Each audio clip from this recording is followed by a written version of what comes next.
আসসালামু আলাইকুম রহমতুল্লাহ। সবাইকে শুভ সন্ধ্যা জানিয়ে ডিবেট প্রফেশনাল নেটওয়ার্কের আজকের আয়োজন শুরু করতে যাচ্ছি। আপনারা জানেন debate professional network young debate প্রফেশনালসদের নলেজ ডেভেলপমেন্ট এবং ক্যাপাসিটি ডেভেলপমেন্ট নিয়ে মূলত কাজ করছে এবং এই ভলান্টারি অ্যাক্টিভিটি আমাদের এখনো পর্যন্ত অনলাইনেই সীমাবদ্ধ আছে। তো ইনশাআল্লাহ আমরা আশা করি যে অদূর ভবিষ্যতে আমরা ইনশাআল্লাহ এটা নিয়ে ফিজিক্যাল অ্যাক্টিভিটিতেও যাব ইনশাআল্লাহ। আজকের আয়োজনে আমাদের ডিবেট সেক্টরের সব সিনিয়র পার্সনদেরকে আমরা আজকে পেয়েছি এবং এর জন্য আমরা আজকে আনন্দিত। অনেককেই সবসময় পাওয়া যায় না, আসলে সবাই ব্যস্ত থাকেন। তার মধ্যে ডক্টর ওয়াজেদ আলী স্যারকে আজকে অনেকদিন পরে পেলাম, স্যারকে অভিনন্দন। ডক্টর শাখাওয়াত আলী স্যার সবসময় থাকেন, ডক্টর রায়হান স্যার আলহামদুলিল্লাহ প্রায় সময় থাকেন। তো শাহলাম স্যার তো আজকে আমাদেরকে প্রেজেন্ট করবেনই। এরপরে কাজী হানিফ স্যার আছেন, ডক্টর সৈয়দ আব্দুল আজিজ স্যার আছেন,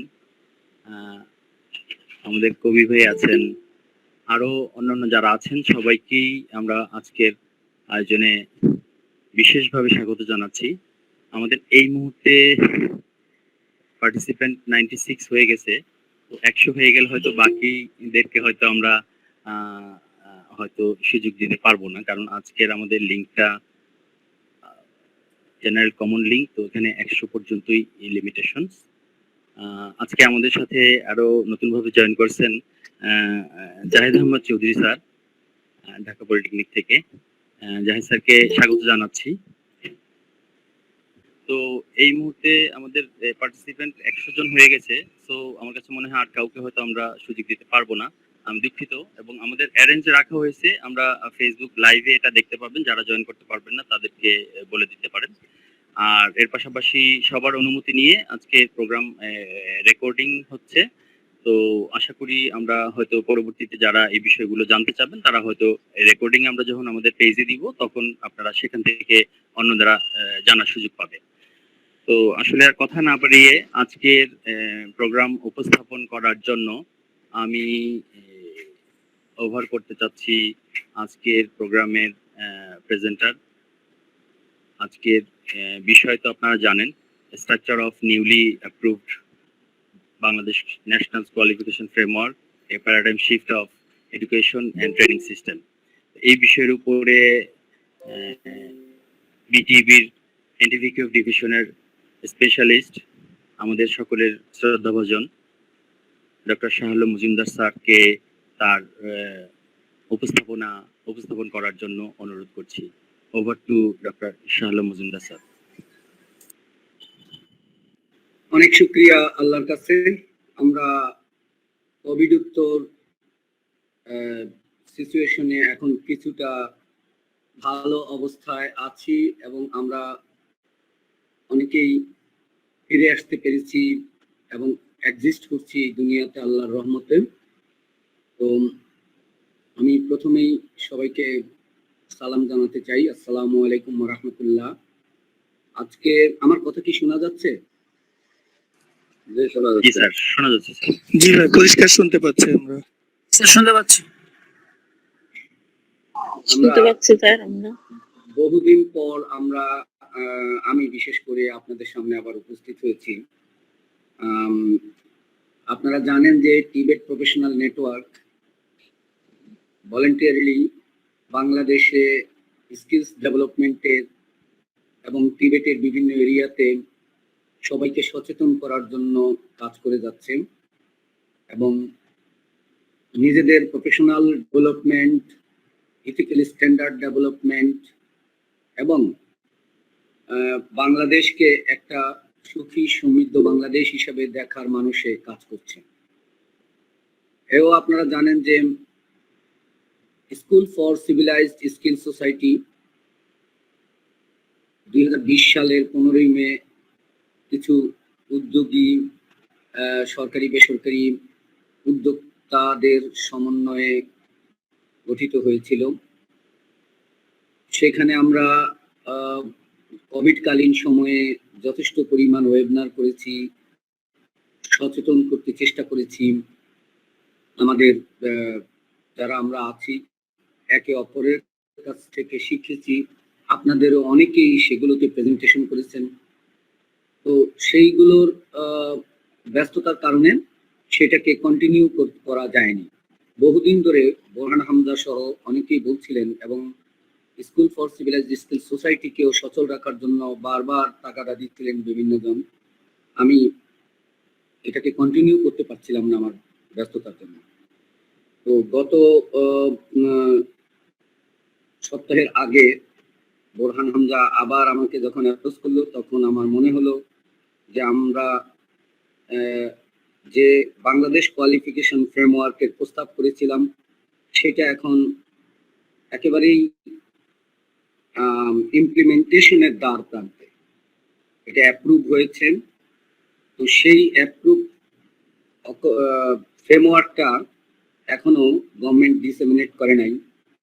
আমি ভাবলাম যে এই বিষয়ে প্রায়র আপনাদের কিছুটা যদি অবগত করতে পারি, তাহলে আমরা মূল স্ট্রাকচারে যখন যাব তখন এটা সহজেই অ্যাডাপ্ট করতে পারবো, আমরা বুঝতে পারবো। তো সেই লক্ষ্যেই আজকের এই প্রেজেন্টেশনে, যদিও এটা structure of newly approved Bangladesh national qualification framework এই নামে এটা হয়েছে, কিন্তু এটা এখন আমরা গভর্নমেন্টের তরফ থেকে পাইনি, সেহেতু আমি এটাকে দুইটা পর্বে বিভক্ত করেছি। প্রথম পর্বে আজকে এই প্রেক্ষাপটটা আলোচিত হবে, তারপর আমরা সুযোগ পেলে বাকিটা আলোচনা করব।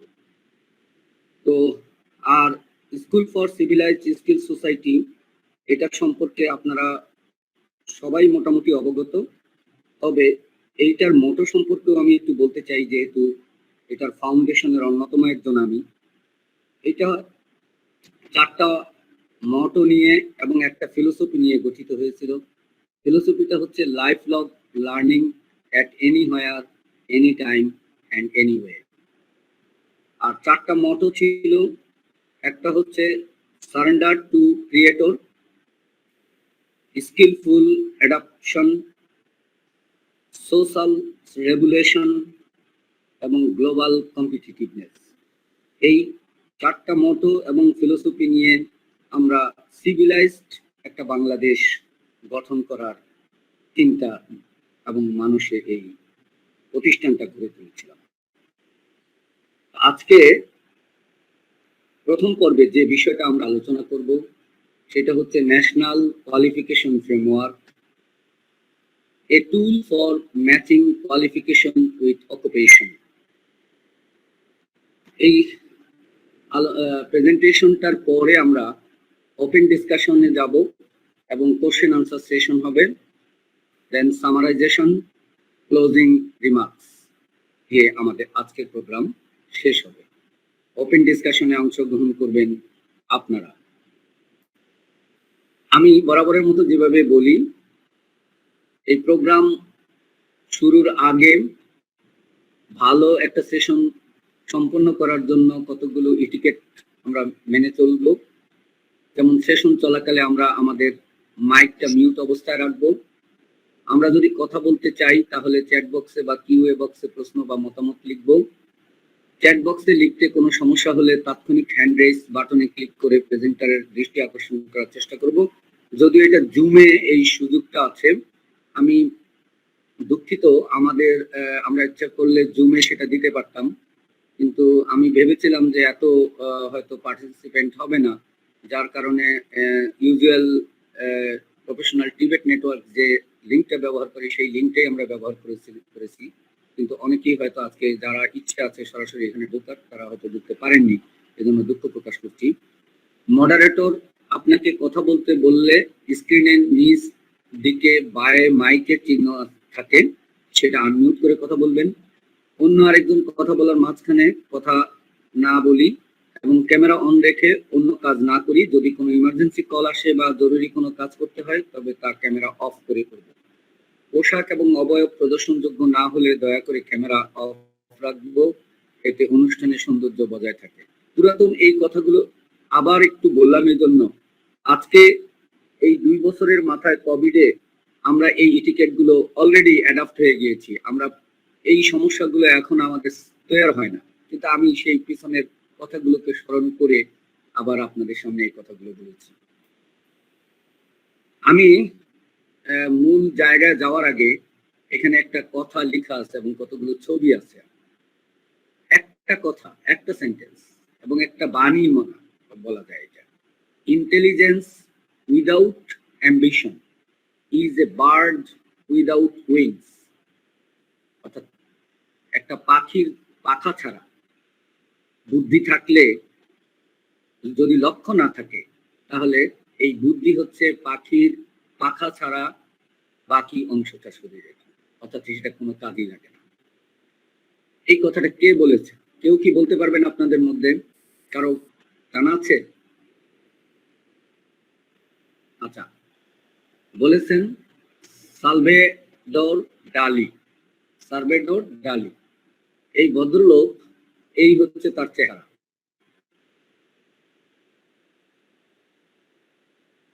আপনারা দেখেন, একটা চোখ বন্ধ, মুখগুলো কিরকম, এবং আরেকটা চোখ খোলা। এক অনন্য অসাধারণ আর্টিস্ট ছিলেন তিনি, পেইন্টার ছিলেন। এবং এই যে পেইন্টিং গুলো দেখছেন, এইগুলা পরাবাস্তববাদী পেইন্ট। উনি কল্পনার জগতে এগুলো তৈরি করতেন এবং এরকমই ভাবতেন যে এইরকম জিনিস তৈরি করা সম্ভব ওনার কালে। তো এই Salvador Dali was a Spanish surrealist painter and paint maker known for exploring subconscious imaginary. আচ্ছা, তাহলে আমাদের যদি একটা লক্ষ্য বা গোল ঠিক না থাকে, তাহলে একটা জাতির যেমন উন্নতি করা যায় না, একটা সমাজের উন্নতি করা যায় না, একটা পরিবারের উন্নয়ন করা যায় না, ব্যক্তির উন্নয়ন করা যায় না। সুতরাং একটা লক্ষ্য আমাদের থাকতে হবে। এই লক্ষ্য ঠিক করার জন্য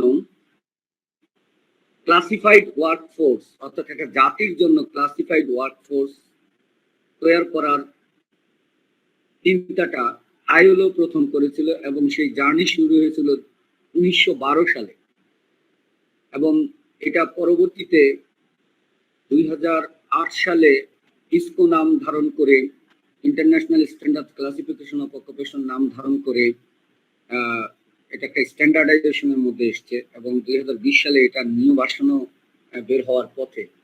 তো এই ক্লাসিফাইড ওয়ার্কফোর্সের যে কনসেপ্টটা, এভাবে তারা এটাকে ডেভেলপ করেছিলেন। পিরামিড আকৃতিতে সকল মানুষগুলো 3টা মেজর ভাগে বিভক্ত থাকবে। একটা মেজর অংশ হচ্ছে মেজর গ্রুপ 1 এবং 2 এর ভিতরে, এটাকে আমরা বলি higher level professionals and managers. যারা এখানে কাজ করে, ম্যানেজার এবং প্রফেশনালরা হচ্ছে সবচেয়ে হাইয়েস্ট লেভেলে। তারপরে মিড লেভেলে যারা আছে তারা হচ্ছে প্যারা প্রফেশনাল এবং টেকনিশিয়ান, ক্লারিক্যাল সাপোর্ট স্টাফ। তো এই গ্রুপগুলো 3, 4, 5, 6 এই মেজর গ্রুপগুলো মিড লেভেলের ওয়ার্কফোর্স হিসেবে বিবেচনা করা হয়। আর এলিমেন্টারি লেভেলের ওয়ার্কফোর্স হিসেবে বিবেচনা করা হয় মেজর গ্রুপ 7 থেকে 9।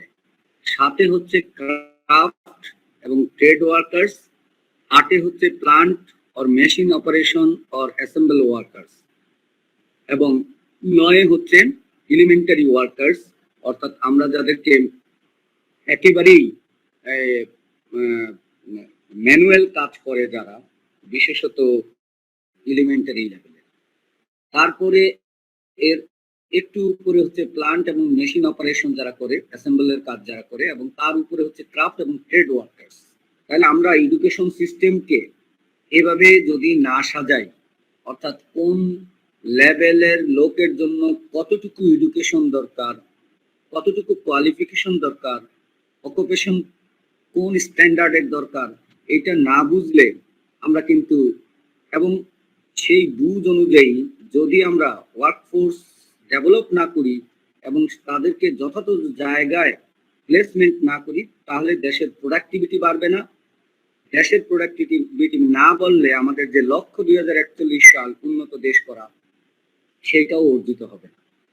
এই হচ্ছে 9টা মেজর গ্রুপ আমাদের ক্লাসিফাইড ওয়ার্কফোর্সের মধ্যে।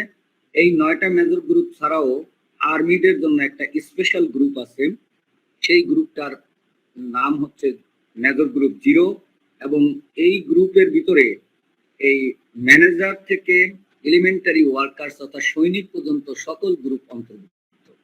এটা স্পেশালি আলাদা করে রাখা হয়েছে এজন্য যে তাদের স্ট্যান্ডার্ড এবং তাদের কাজকর্ম সাধারণ জনগণের অ্যাক্সেস করা বা সবকিছু দেখা বা সবকিছু বোঝা প্রয়োজন নাই, অথবা অ্যাক্সেস করার অধিকারও অনেক সময় থাকে না আর্মিদের, সেই জন্য সেটা আলাদা একটা গ্রুপ। যাই হোক, এরকম একটা স্কোর, এই গ্রুপের আলোকে পৃথিবীর সকল দেশ তার নিজ নিজ দেশের কন্টেস্টে কোয়ালিফিকেশন ফ্রেমওয়ার্ক তৈরি করে। তাহলে প্রশ্ন হচ্ছে কোয়ালিফিকেশন কি? কোয়ালিফিকেশনে যাওয়ার আগে আমরা আরেকটা শব্দ সম্পর্কে একটু বুঝতে চেষ্টা করি, সেটা হচ্ছে অকুপেশন আর অকুপেশনালি কম্পিটেন্ট। এই কথাটা অকুপেশন যদি আমরা বুঝি, তাহলে অকুপেশনালি কম্পিটেন্ট কথাটাও আমরা বুঝবো। যাই হোক, আমরা এখানে যারা যুক্ত ম্যাক্সিমাম আমরা এখন অকুপেশন শব্দটার সাথে পরিচিত, অর্থাৎ একটা বৃত্তি যা করে মানুষ জীবিকা নির্বাহ করতে পারবে। আর ওই অকুপেশনে কম্পিটেন্ট হওয়া অর্থাৎ সেই অকুপেশনে কাজ করার মতন যোগ্যতা অর্জন করা।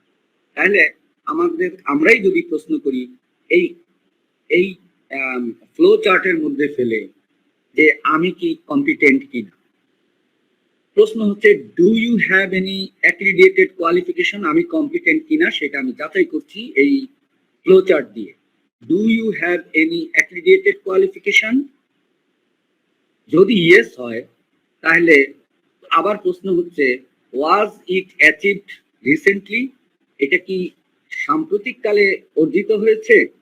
অর্থাৎ আমাদের এনটিবিকিউএস সিস্টেমে আপনারা জানেন যে কোয়ালিটি অ্যাসুরেন্স ম্যানুয়াল অনুযায়ী যে সার্টিফিকেশন আমরা দেই একটা লেভেলের জন্য 5 বছর ওই কোয়ালিফিকেশনটা অথবা অকুপেশনে তার সার্টিফিকেশনটা ভ্যালিড থাকে।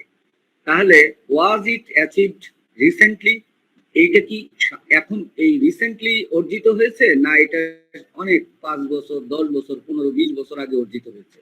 যদি আমরা বলি যে হ্যাঁ রিসেন্টলি অর্জিত হয়েছে, তাহলে নিঃসন্দেহে আমরা ইউ আর অকুপেশনালি কম্পিটেন্ট। আর যদি আপনি বলেন যে নো, এটা রিসেন্টলি অর্জিত হয় নাই, কিন্তু do you have an up to date CPD continuous professional development record demonstrating you are keeping up to date, অর্থাৎ এটা নিয়ে আমাদের আজিজ ভাই খুব কথা বলেন এবং সম্ভবত এর আগে উনি একটা ওয়েবিনারে কন্টিনিউয়াস প্রফেশনাল ডেভেলপমেন্ট নিয়ে কথা বলেছিলেন, এই আমার অথবা এই টিবেট নেটওয়ার্ক প্রফেশনাল ইয়েতে ওয়েবিনারে, এবং উনি এটা নিয়ে সাম্প্রতিককালে গবেষণার চিন্তাও করছেন এবং গবেষণা প্রস্তাবও দিয়েছেন। সেই দৃষ্টিভঙ্গি থেকে হ্যাঁ আমার সার্টিফিকেটটা অনেক পুরাতন, কিন্তু আমি কন্টিনিউয়াস প্রফেশনাল ডেভেলপমেন্টের ভিতরে আছি এবং তার রেকর্ড হচ্ছে আমার পোর্টফোলিওতে এটা অন্তর্ভুক্ত হচ্ছে, তাহলেও কিন্তু আমি বলতে পারবো আমি অকুপেশনালি কম্পিটেন্ট। আর যদি এর দুইটার বাইরে কোনোটাই আমার ইয়েস না হয়, তাহলে আমি ইউ আর নট অকুপেশনালি কম্পিটেন্ট। এই গেল একটা দিক। আর যদি অ্যাক্রিডিটেড কোয়ালিফিকেশন আছে কিনা এই প্রশ্নের উত্তর যদি নো হয়, তাহলেও কিন্তু আবার একবার আমার কম্পিটেন্ট হওয়ার স্কোপ আছে। কিভাবে? Do you have 2 to 3 years plus year of work experience, আমার কি 2 থেকে 3 বছর বা তার চেয়ে বেশি কাজের অভিজ্ঞতা আছে? আমি যদি বলি নো, কাজের অভিজ্ঞতাও নাই, তাহলে ইউ আর নট অকুপেশনালি কম্পিটেন্ট। তাহলে কাজের অভিজ্ঞতা আছে, কিন্তু আমার এই বাম দিকের সেও ডিপেন্ডিং অন ইউর সেক্টর, তাহলে কিন্তু তাকে অকুপেশনালি কম্পিটেন্ট বলা যায়।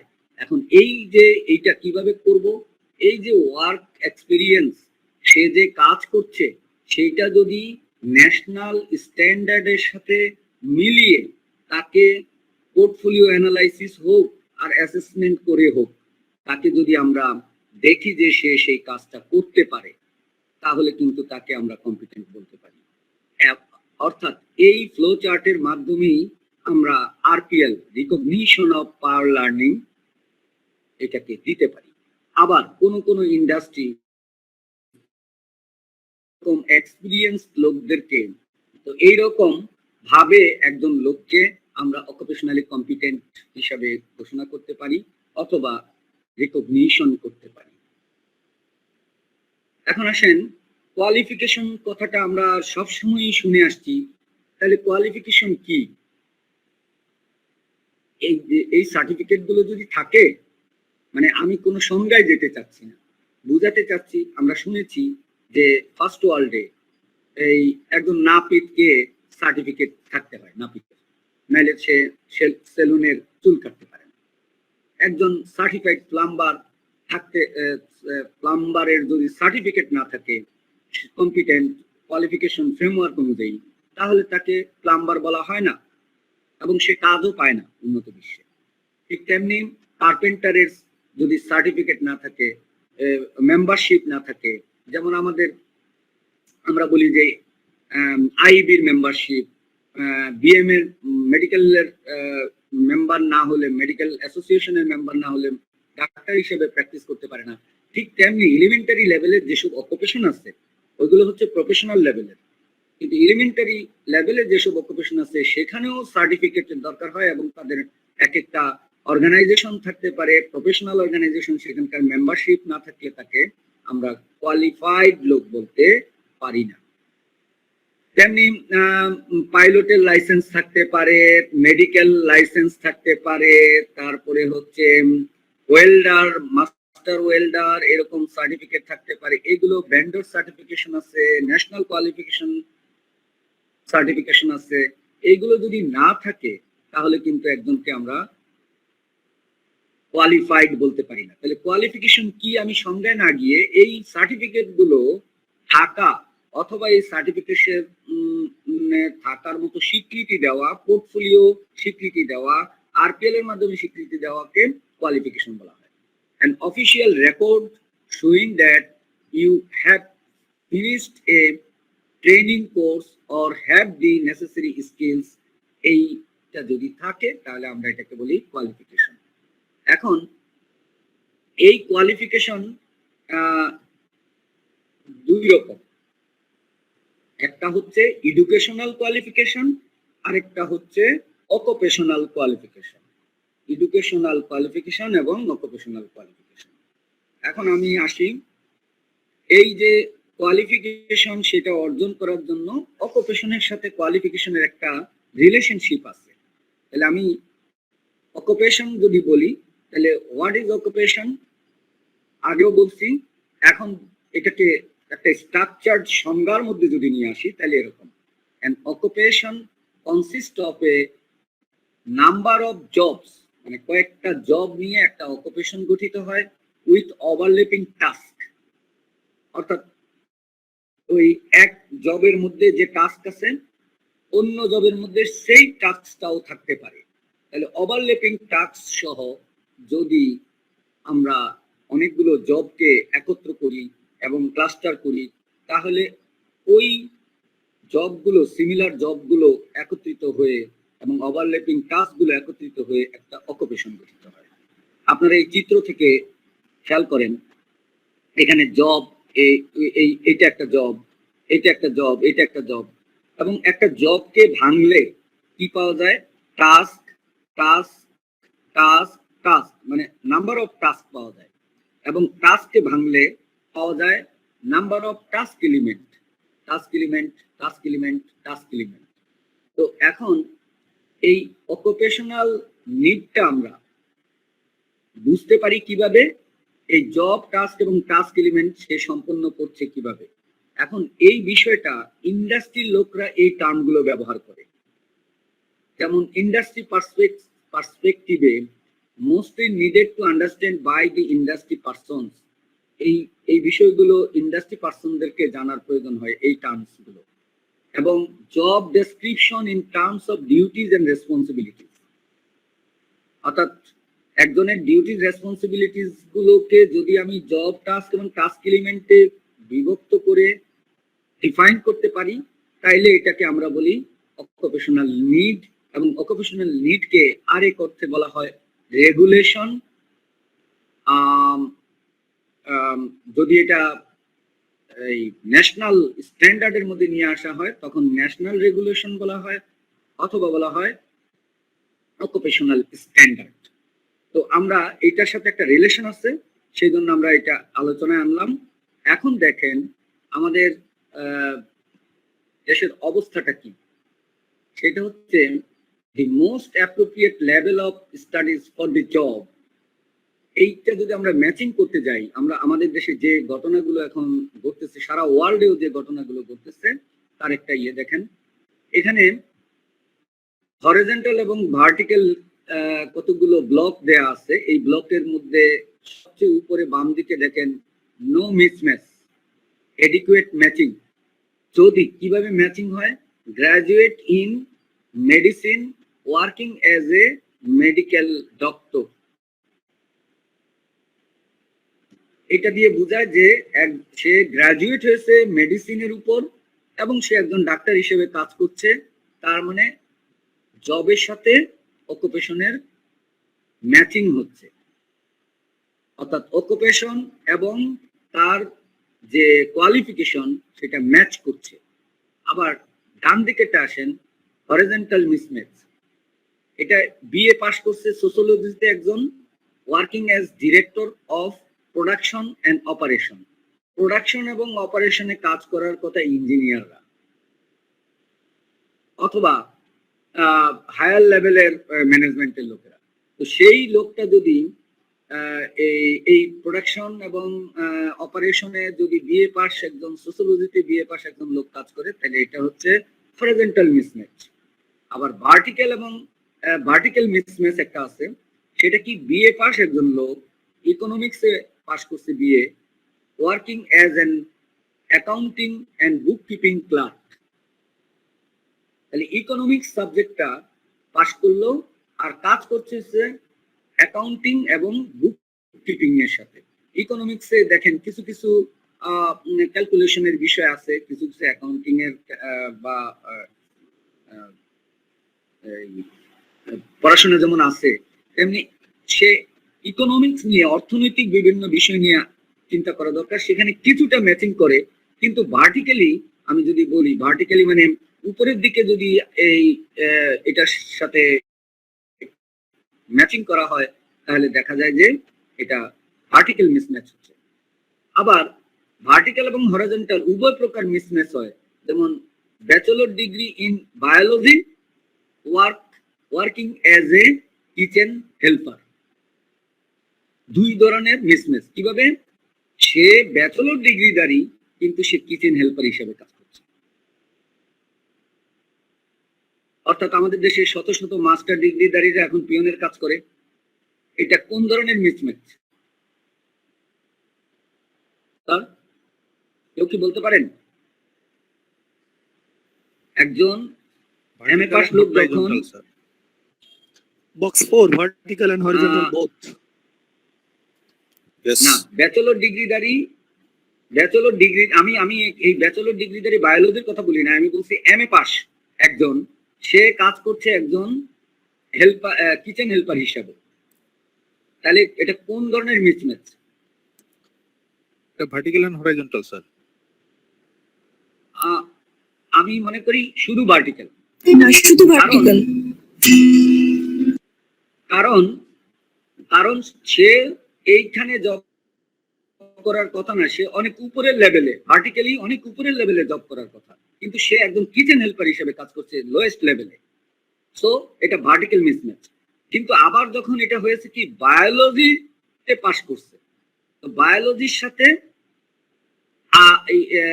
ব্যাচেলর ডিগ্রি বায়োলজিতে, তো সে কিচেন হেল্পার হিসেবে যায় না, মানে তার সাবজেক্টের সাথেও এটা ম্যাচ করে না। তাহলে both type of মিসম্যাচিং, vertical and horizontal mismatch. এখন এই ধরনের ঘটনা কেন ঘটে একটা দেশে, এবং আমাদের দেশে এটা অহরহ ঘটছে। তাহলে দেখেন, different area, no particular area. এই যে এখানে এটা হলো এই যে ডান দিকে যে দুটো ব্লক, এটা হচ্ছে এই ডিফারেন্ট এরিয়া এবং নো পার্টিকুলার এরিয়া। এরকম যদি হয় তাহলে এটা হরিজন্টাল এন্ড ভার্টিক্যাল মিসম্যাচ। আর এটা হলো own area of studies related to area or related to area, কিন্তু সেটা ভার্টিক্যালি ম্যাচ করে না। এটা এই এই ধরনের মিসম্যাচ। তো most appropriate study area of works কি হওয়া উচিত, এবং একটা দেশে যদি কোয়ালিফিকেশন ফ্রেমওয়ার্কটা না থাকে তাহলে এই ধরনের ঘটনা ঘটে। এখন আমরা দেখেন আমাদের বিসিএস পরীক্ষা যারা দিচ্ছে তারা হয়তো সোশ্যোলজিতে পাশ করছে আর হয়ে যাচ্ছে সে ফরেন ক্যাডারের জব করছে। সেখানে ফরেন ক্যাডারে জব করার কথা ছিল ইন্টারন্যাশনাল রিলেশনে। আবার ডাক্তার এখন প্রশাসন ক্যাডারে আসছে, ইঞ্জিনিয়ার যাচ্ছে এখন ফরেন ক্যাডারে। আবার দেখা যাচ্ছে যে একজন এগ্রিকালচারিস্ট সে ব্যাংকে জব করছে। তাহলে কি পরিমাণ হরিজন্টাল এবং ভার্টিক্যাল মিসম্যাচ আমাদের মধ্যে আছে। যেমন এমএ পাস লোক পিওনের জবের জন্য অ্যাপ্লিকেশন করে, আবার ডাক্তার করে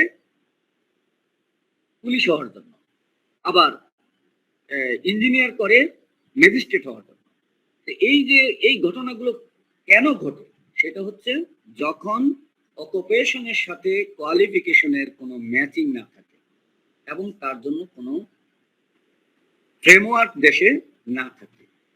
আপনারা জানেন তো যে আমাদের দেশে 2008 সালে উদ্যোগ নেওয়া হয়েছে।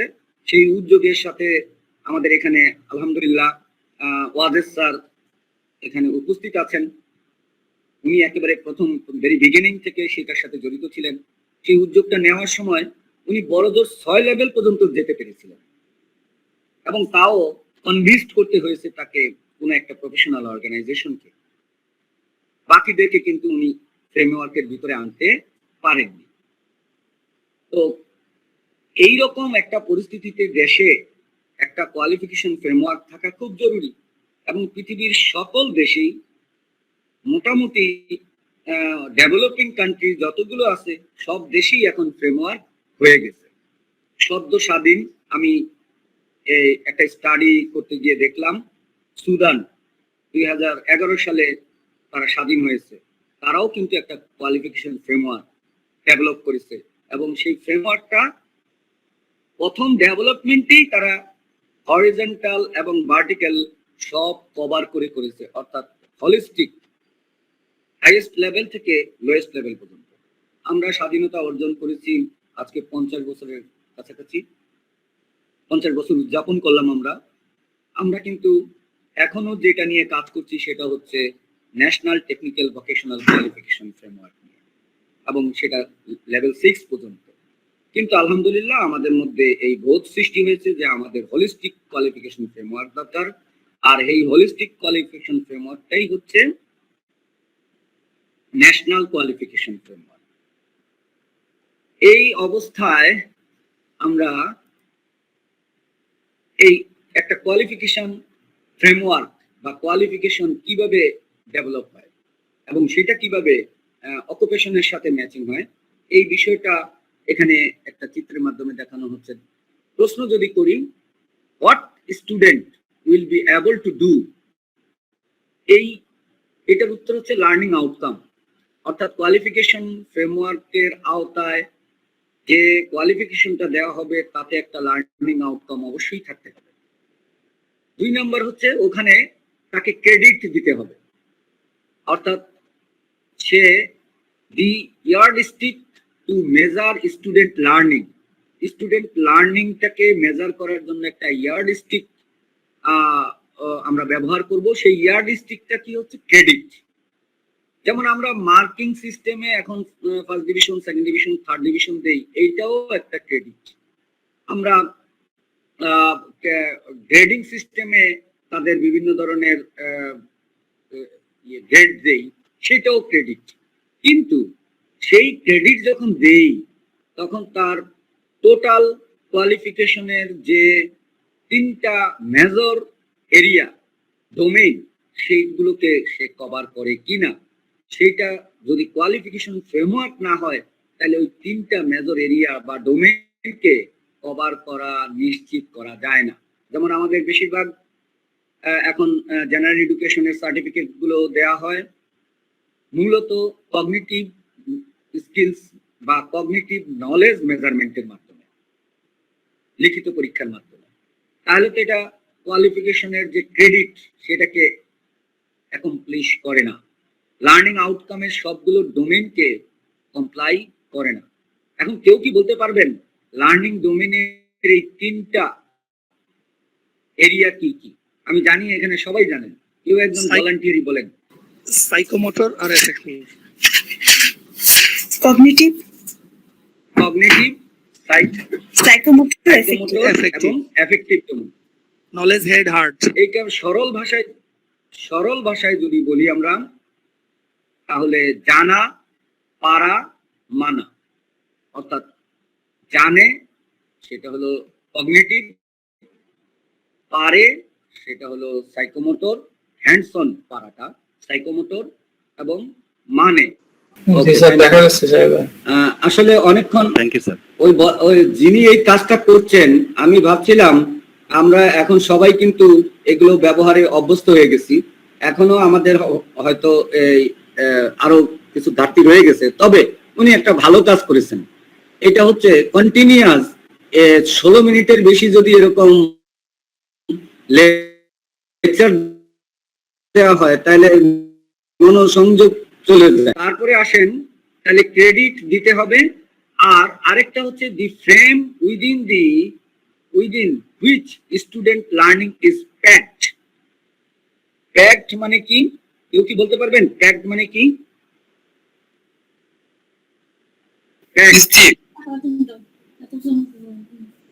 Thank you. কে বললেন? স্যার সিদ্দিকী। কে বললেন প্যাকড?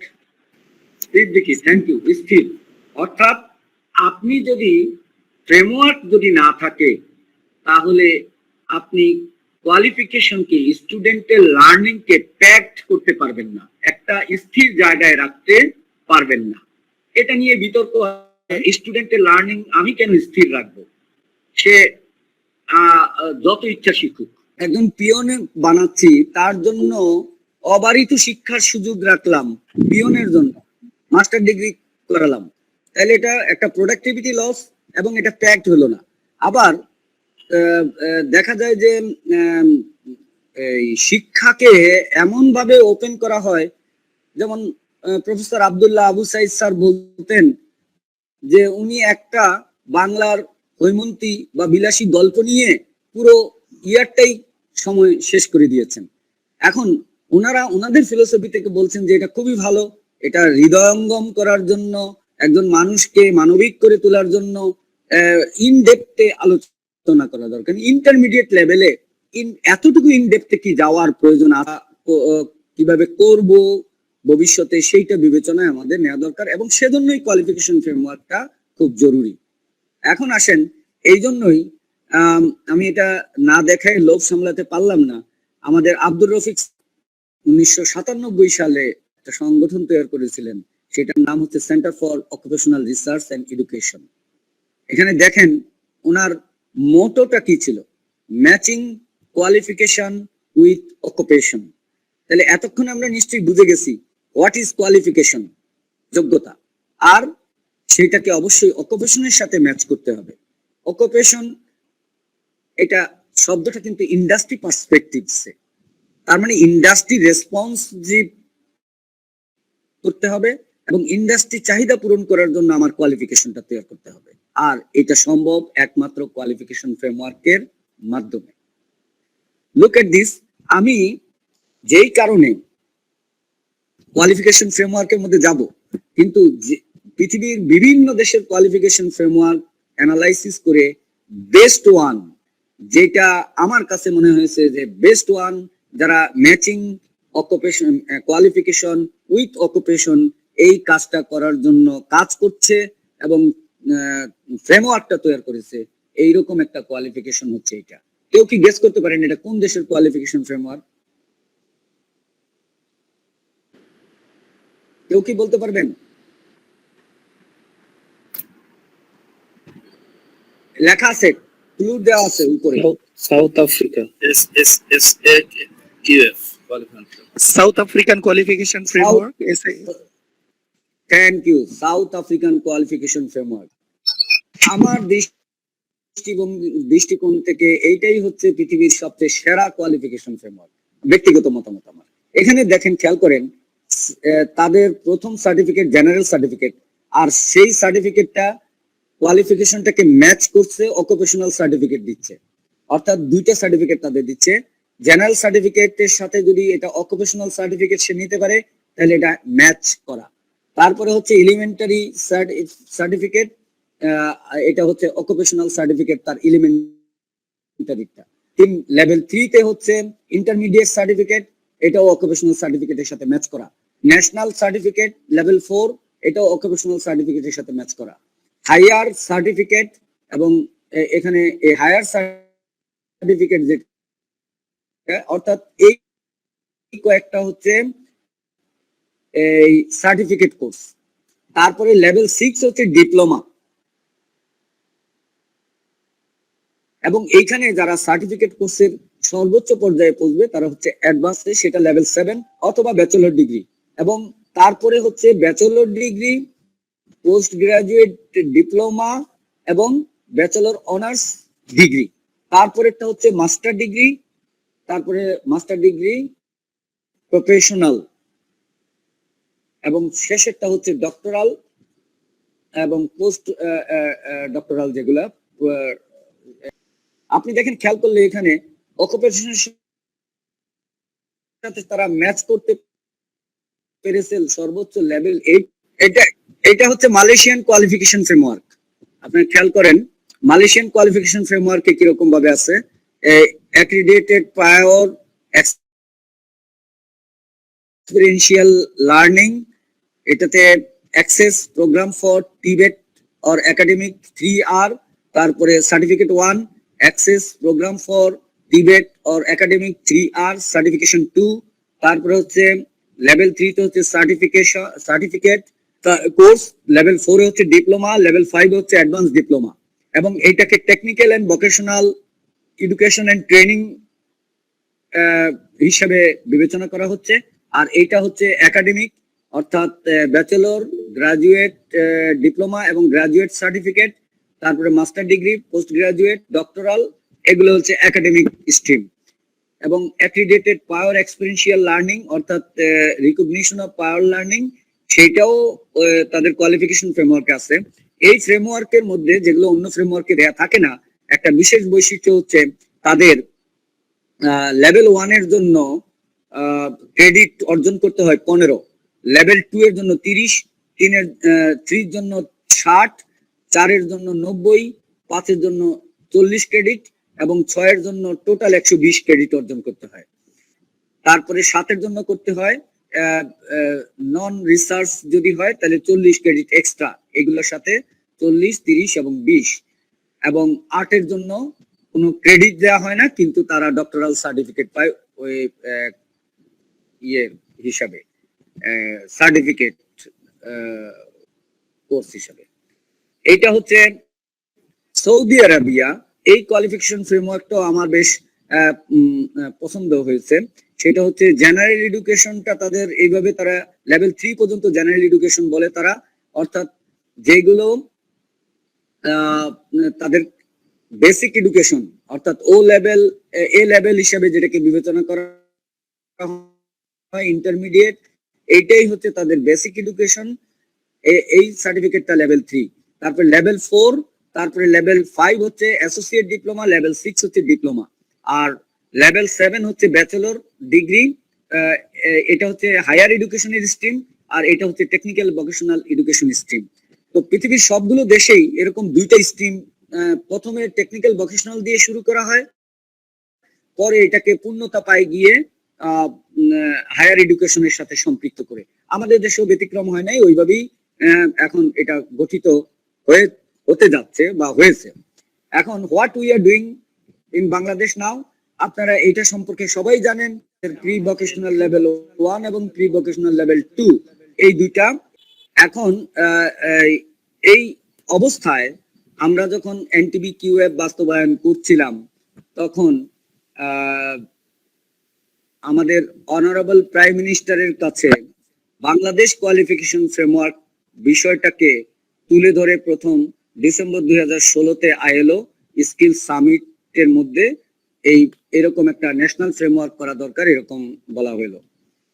2017-তে আইডিইবির ইন্টারন্যাশনাল কনফারেন্সে প্রথম এই ফ্রেমওয়ার্কটা প্রয়োজন এইটা প্রাইম মিনিস্টারের কাছে আমরা তুলে ধরলাম এবং সেই সময়ই আমরা development and application of Bangladesh qualification framework আইডিবির ইন্টারন্যাশনাল কনফারেন্সে এই কনসেপ্ট পেপারটা ওনার কাছে সাবমিট করা হলো।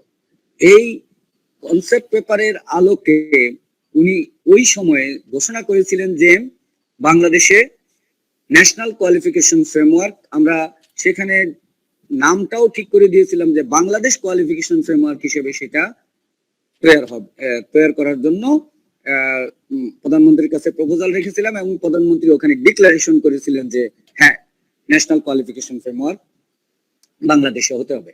আবার সেপ্টেম্বর 2018-তে যে ইন্টারন্যাশনাল কনফারেন্স হয়েছিল আইডিবির, সেইখানেও একই কথা আবার উচ্চারিত হয়েছে এবং স্কিলস 21 প্রজেক্ট ইনিশিয়েটিভ নেওয়া শুরু করলো এবং ফেব্রুয়ারি 2020-এ আইডিবিতে আবার সেই একই কথা যে বাংলাদেশ কোয়ালিফিকেশন ফ্রেমওয়ার্ক হতে হবে, যদিও সকম কোয়ালিফিকেশন ফ্রেমওয়ার্ক অলরেডি বাস্তব ফ্রেমওয়ার্ক তৈরি করার কাজটা তখন চলছিল। এইখানে আমাদের এডুকেশন মিনিস্টারকে চেয়ার করে ন্যাশনাল স্টিয়ারিং কমিটি গঠিত হয় এবং সেক্রেটারি পিএমইডি এবং সেক্রেটারি শেড এই দুইজনকে কো চেয়ারপারসন করা হয়। আমরা সেই সময়ে যে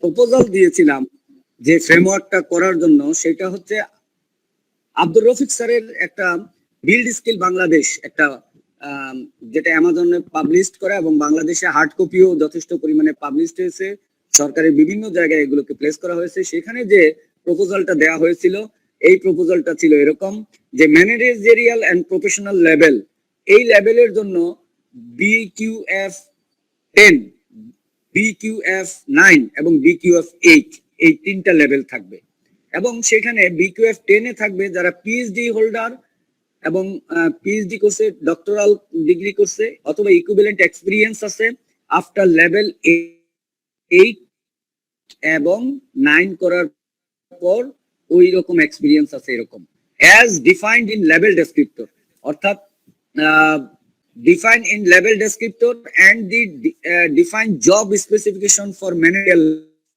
লেভেল। এখন আপনারা এইটাতে হয়তো প্রশ্ন করতে পারেন যে এই একজনকে এরা কারা হবে? এরা হলো policy maker, parliamentarian, corporate company top level manager, এই এনারাই হবেন টপ লেভেলের BQF কোয়ালিফিকেশন ধারী। এখন প্রশ্ন হতে পারে এই রকম ডিগ্রি নিয়েই কি সবাই টপ লেভেল ম্যানেজার হবে? এই রকম ডিগ্রি দিয়ে কি পার্লামেন্টারিয়ান হবে? এটা কি সম্ভব? না। ওই যে লেভেল 8 এন্ড 9 এর পরে অবলিক দিয়ে বলা হয়েছে as defined in level descriptor and the defined job specification for managerial level. এটা যদি কেউ কোনো প্রকার একাডেমিক কোয়ালিফিকেশন না নিয়েও এটা অর্জন করতে পারে এবং সে যদি ডেমনস্ট্রেটেড করতে পারে যে তার এই যোগ্যতা আছে এবং সেই স্বীকৃতিটা যদি সে পেতে পারে, তাহলেই সে ওই পিএইচডি না করেও অথবা ডক্টরাল ডিগ্রি না করেও অথবা লেভেল 8 এবং 9 না করেও সে কিন্তু লেভেল 10 অর্জন করতে পারে। এই ছিল আমাদের একটা কনসেপ্ট। তারপরে BQF 9-এ যেটা আমরা বলেছিলাম যে মাস্টার ডিগ্রিধারী অথবা ইকুইভ্যালেন্ট এক্সপেরিয়েন্স আফটার লেভেল 7 এবং 8 অথবা ওই লেভেল ডেসক্রিপ্টরের অনুযায়ী যদি ডিফাইন করা থাকে এবং তারা মূলত হবে প্রফেশনাল এবং রিসার্চ লেভেলের লোক এবং এই অকুপেশনাল ক্লাস হবে তাদের ক্লাসিফাইড প্রফেশনাল এবং রিসার্চার।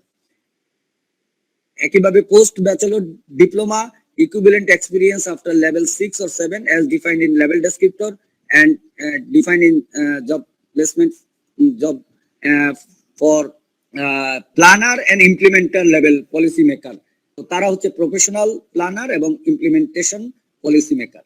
এইভাবে লেভেল 7 ব্যাচেলর ডিগ্রিধারী এবং সমকক্ষের ইয়েকারী এবং তারা প্যারা প্রফেশনাল। আপনারা জানেন যে কোনো ইঞ্জিনিয়ার পাশ করার সাথে সাথে কিন্তু সে আইবি তে প্রফেশনাল হতে পারে না, অ্যাসোসিয়েট মেম্বার হয়। তার মানে একজন ডিগ্রিধারী সে প্যারা প্রফেশনাল এবং প্রফেশনাল টেকনোলজিস্ট পর্যন্ত তার সর্বোচ্চ ডিগ্রি হতে পারে। তারপরে ডিপ্লোমা যারা অর্জন করেছে, যে কোনো ডিপ্লোমা হোক, তারা হবে প্যারা প্রফেশনাল অথবা মিড লেভেল ম্যানেজার অথবা মিড লেভেল টেকনোলজিস্ট।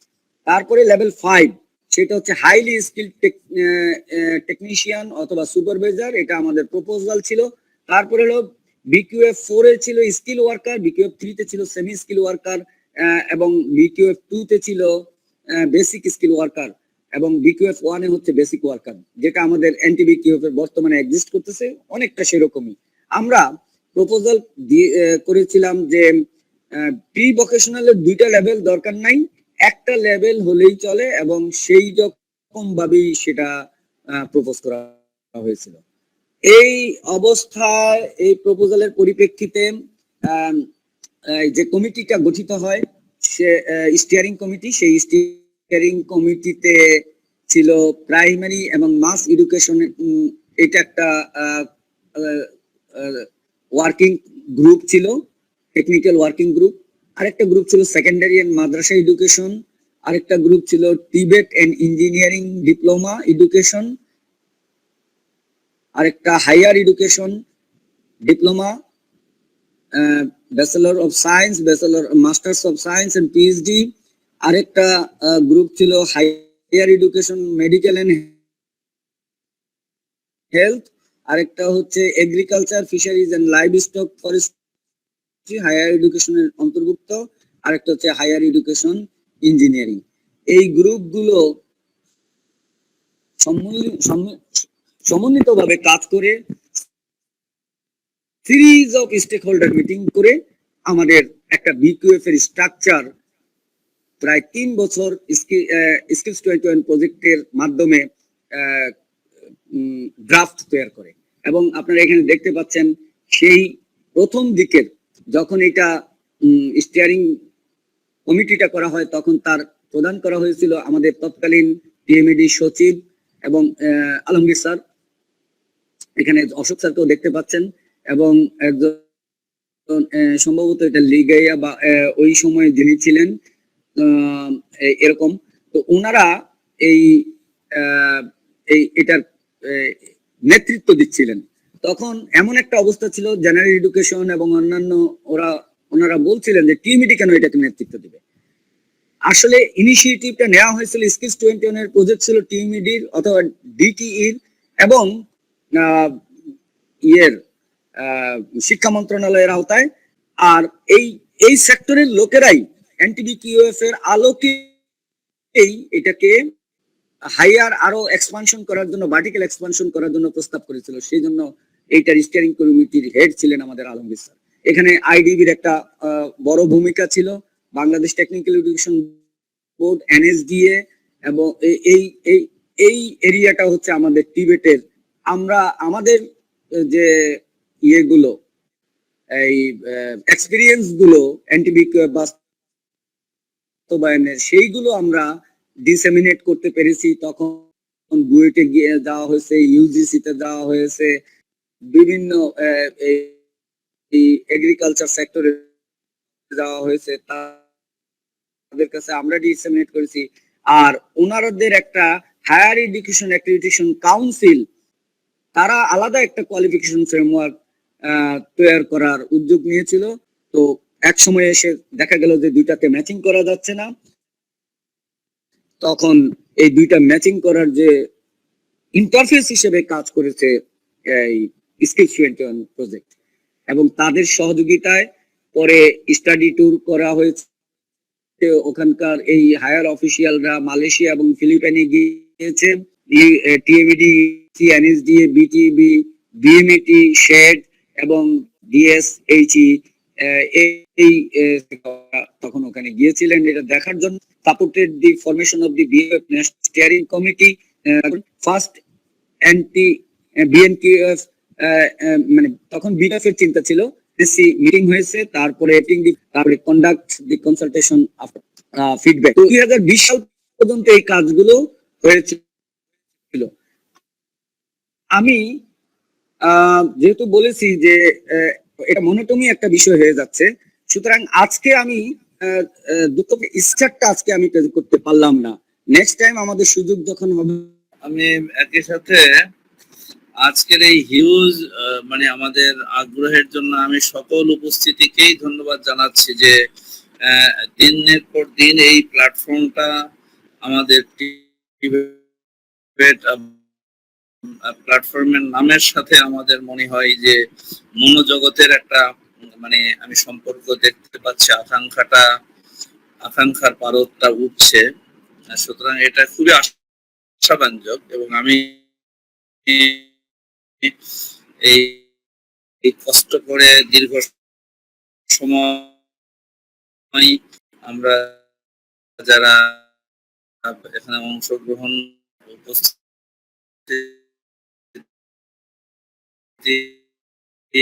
উপস্থিতিকে বিশেষ করে আমি খুবই থেকে কাজ হয়েছে, এখানে অনেকের অংশগ্রহণ ছিল। এটার আতুর ঘর একটা আছে যেখান থেকে, এবং একটা গ্রন্থ 2016 সালে প্রকাশিত হয়েছিল, build skill Bangladesh for emerging বাংলাদেশের ডেভেলপ নেশন এই শিরোনামে, এবং সেটাকে কেন্দ্র করেই তারপরে এটা আলোচনায় আসে, এটা মাননীয় প্রধানমন্ত্রীর কাছে উপস্থাপিত হয়।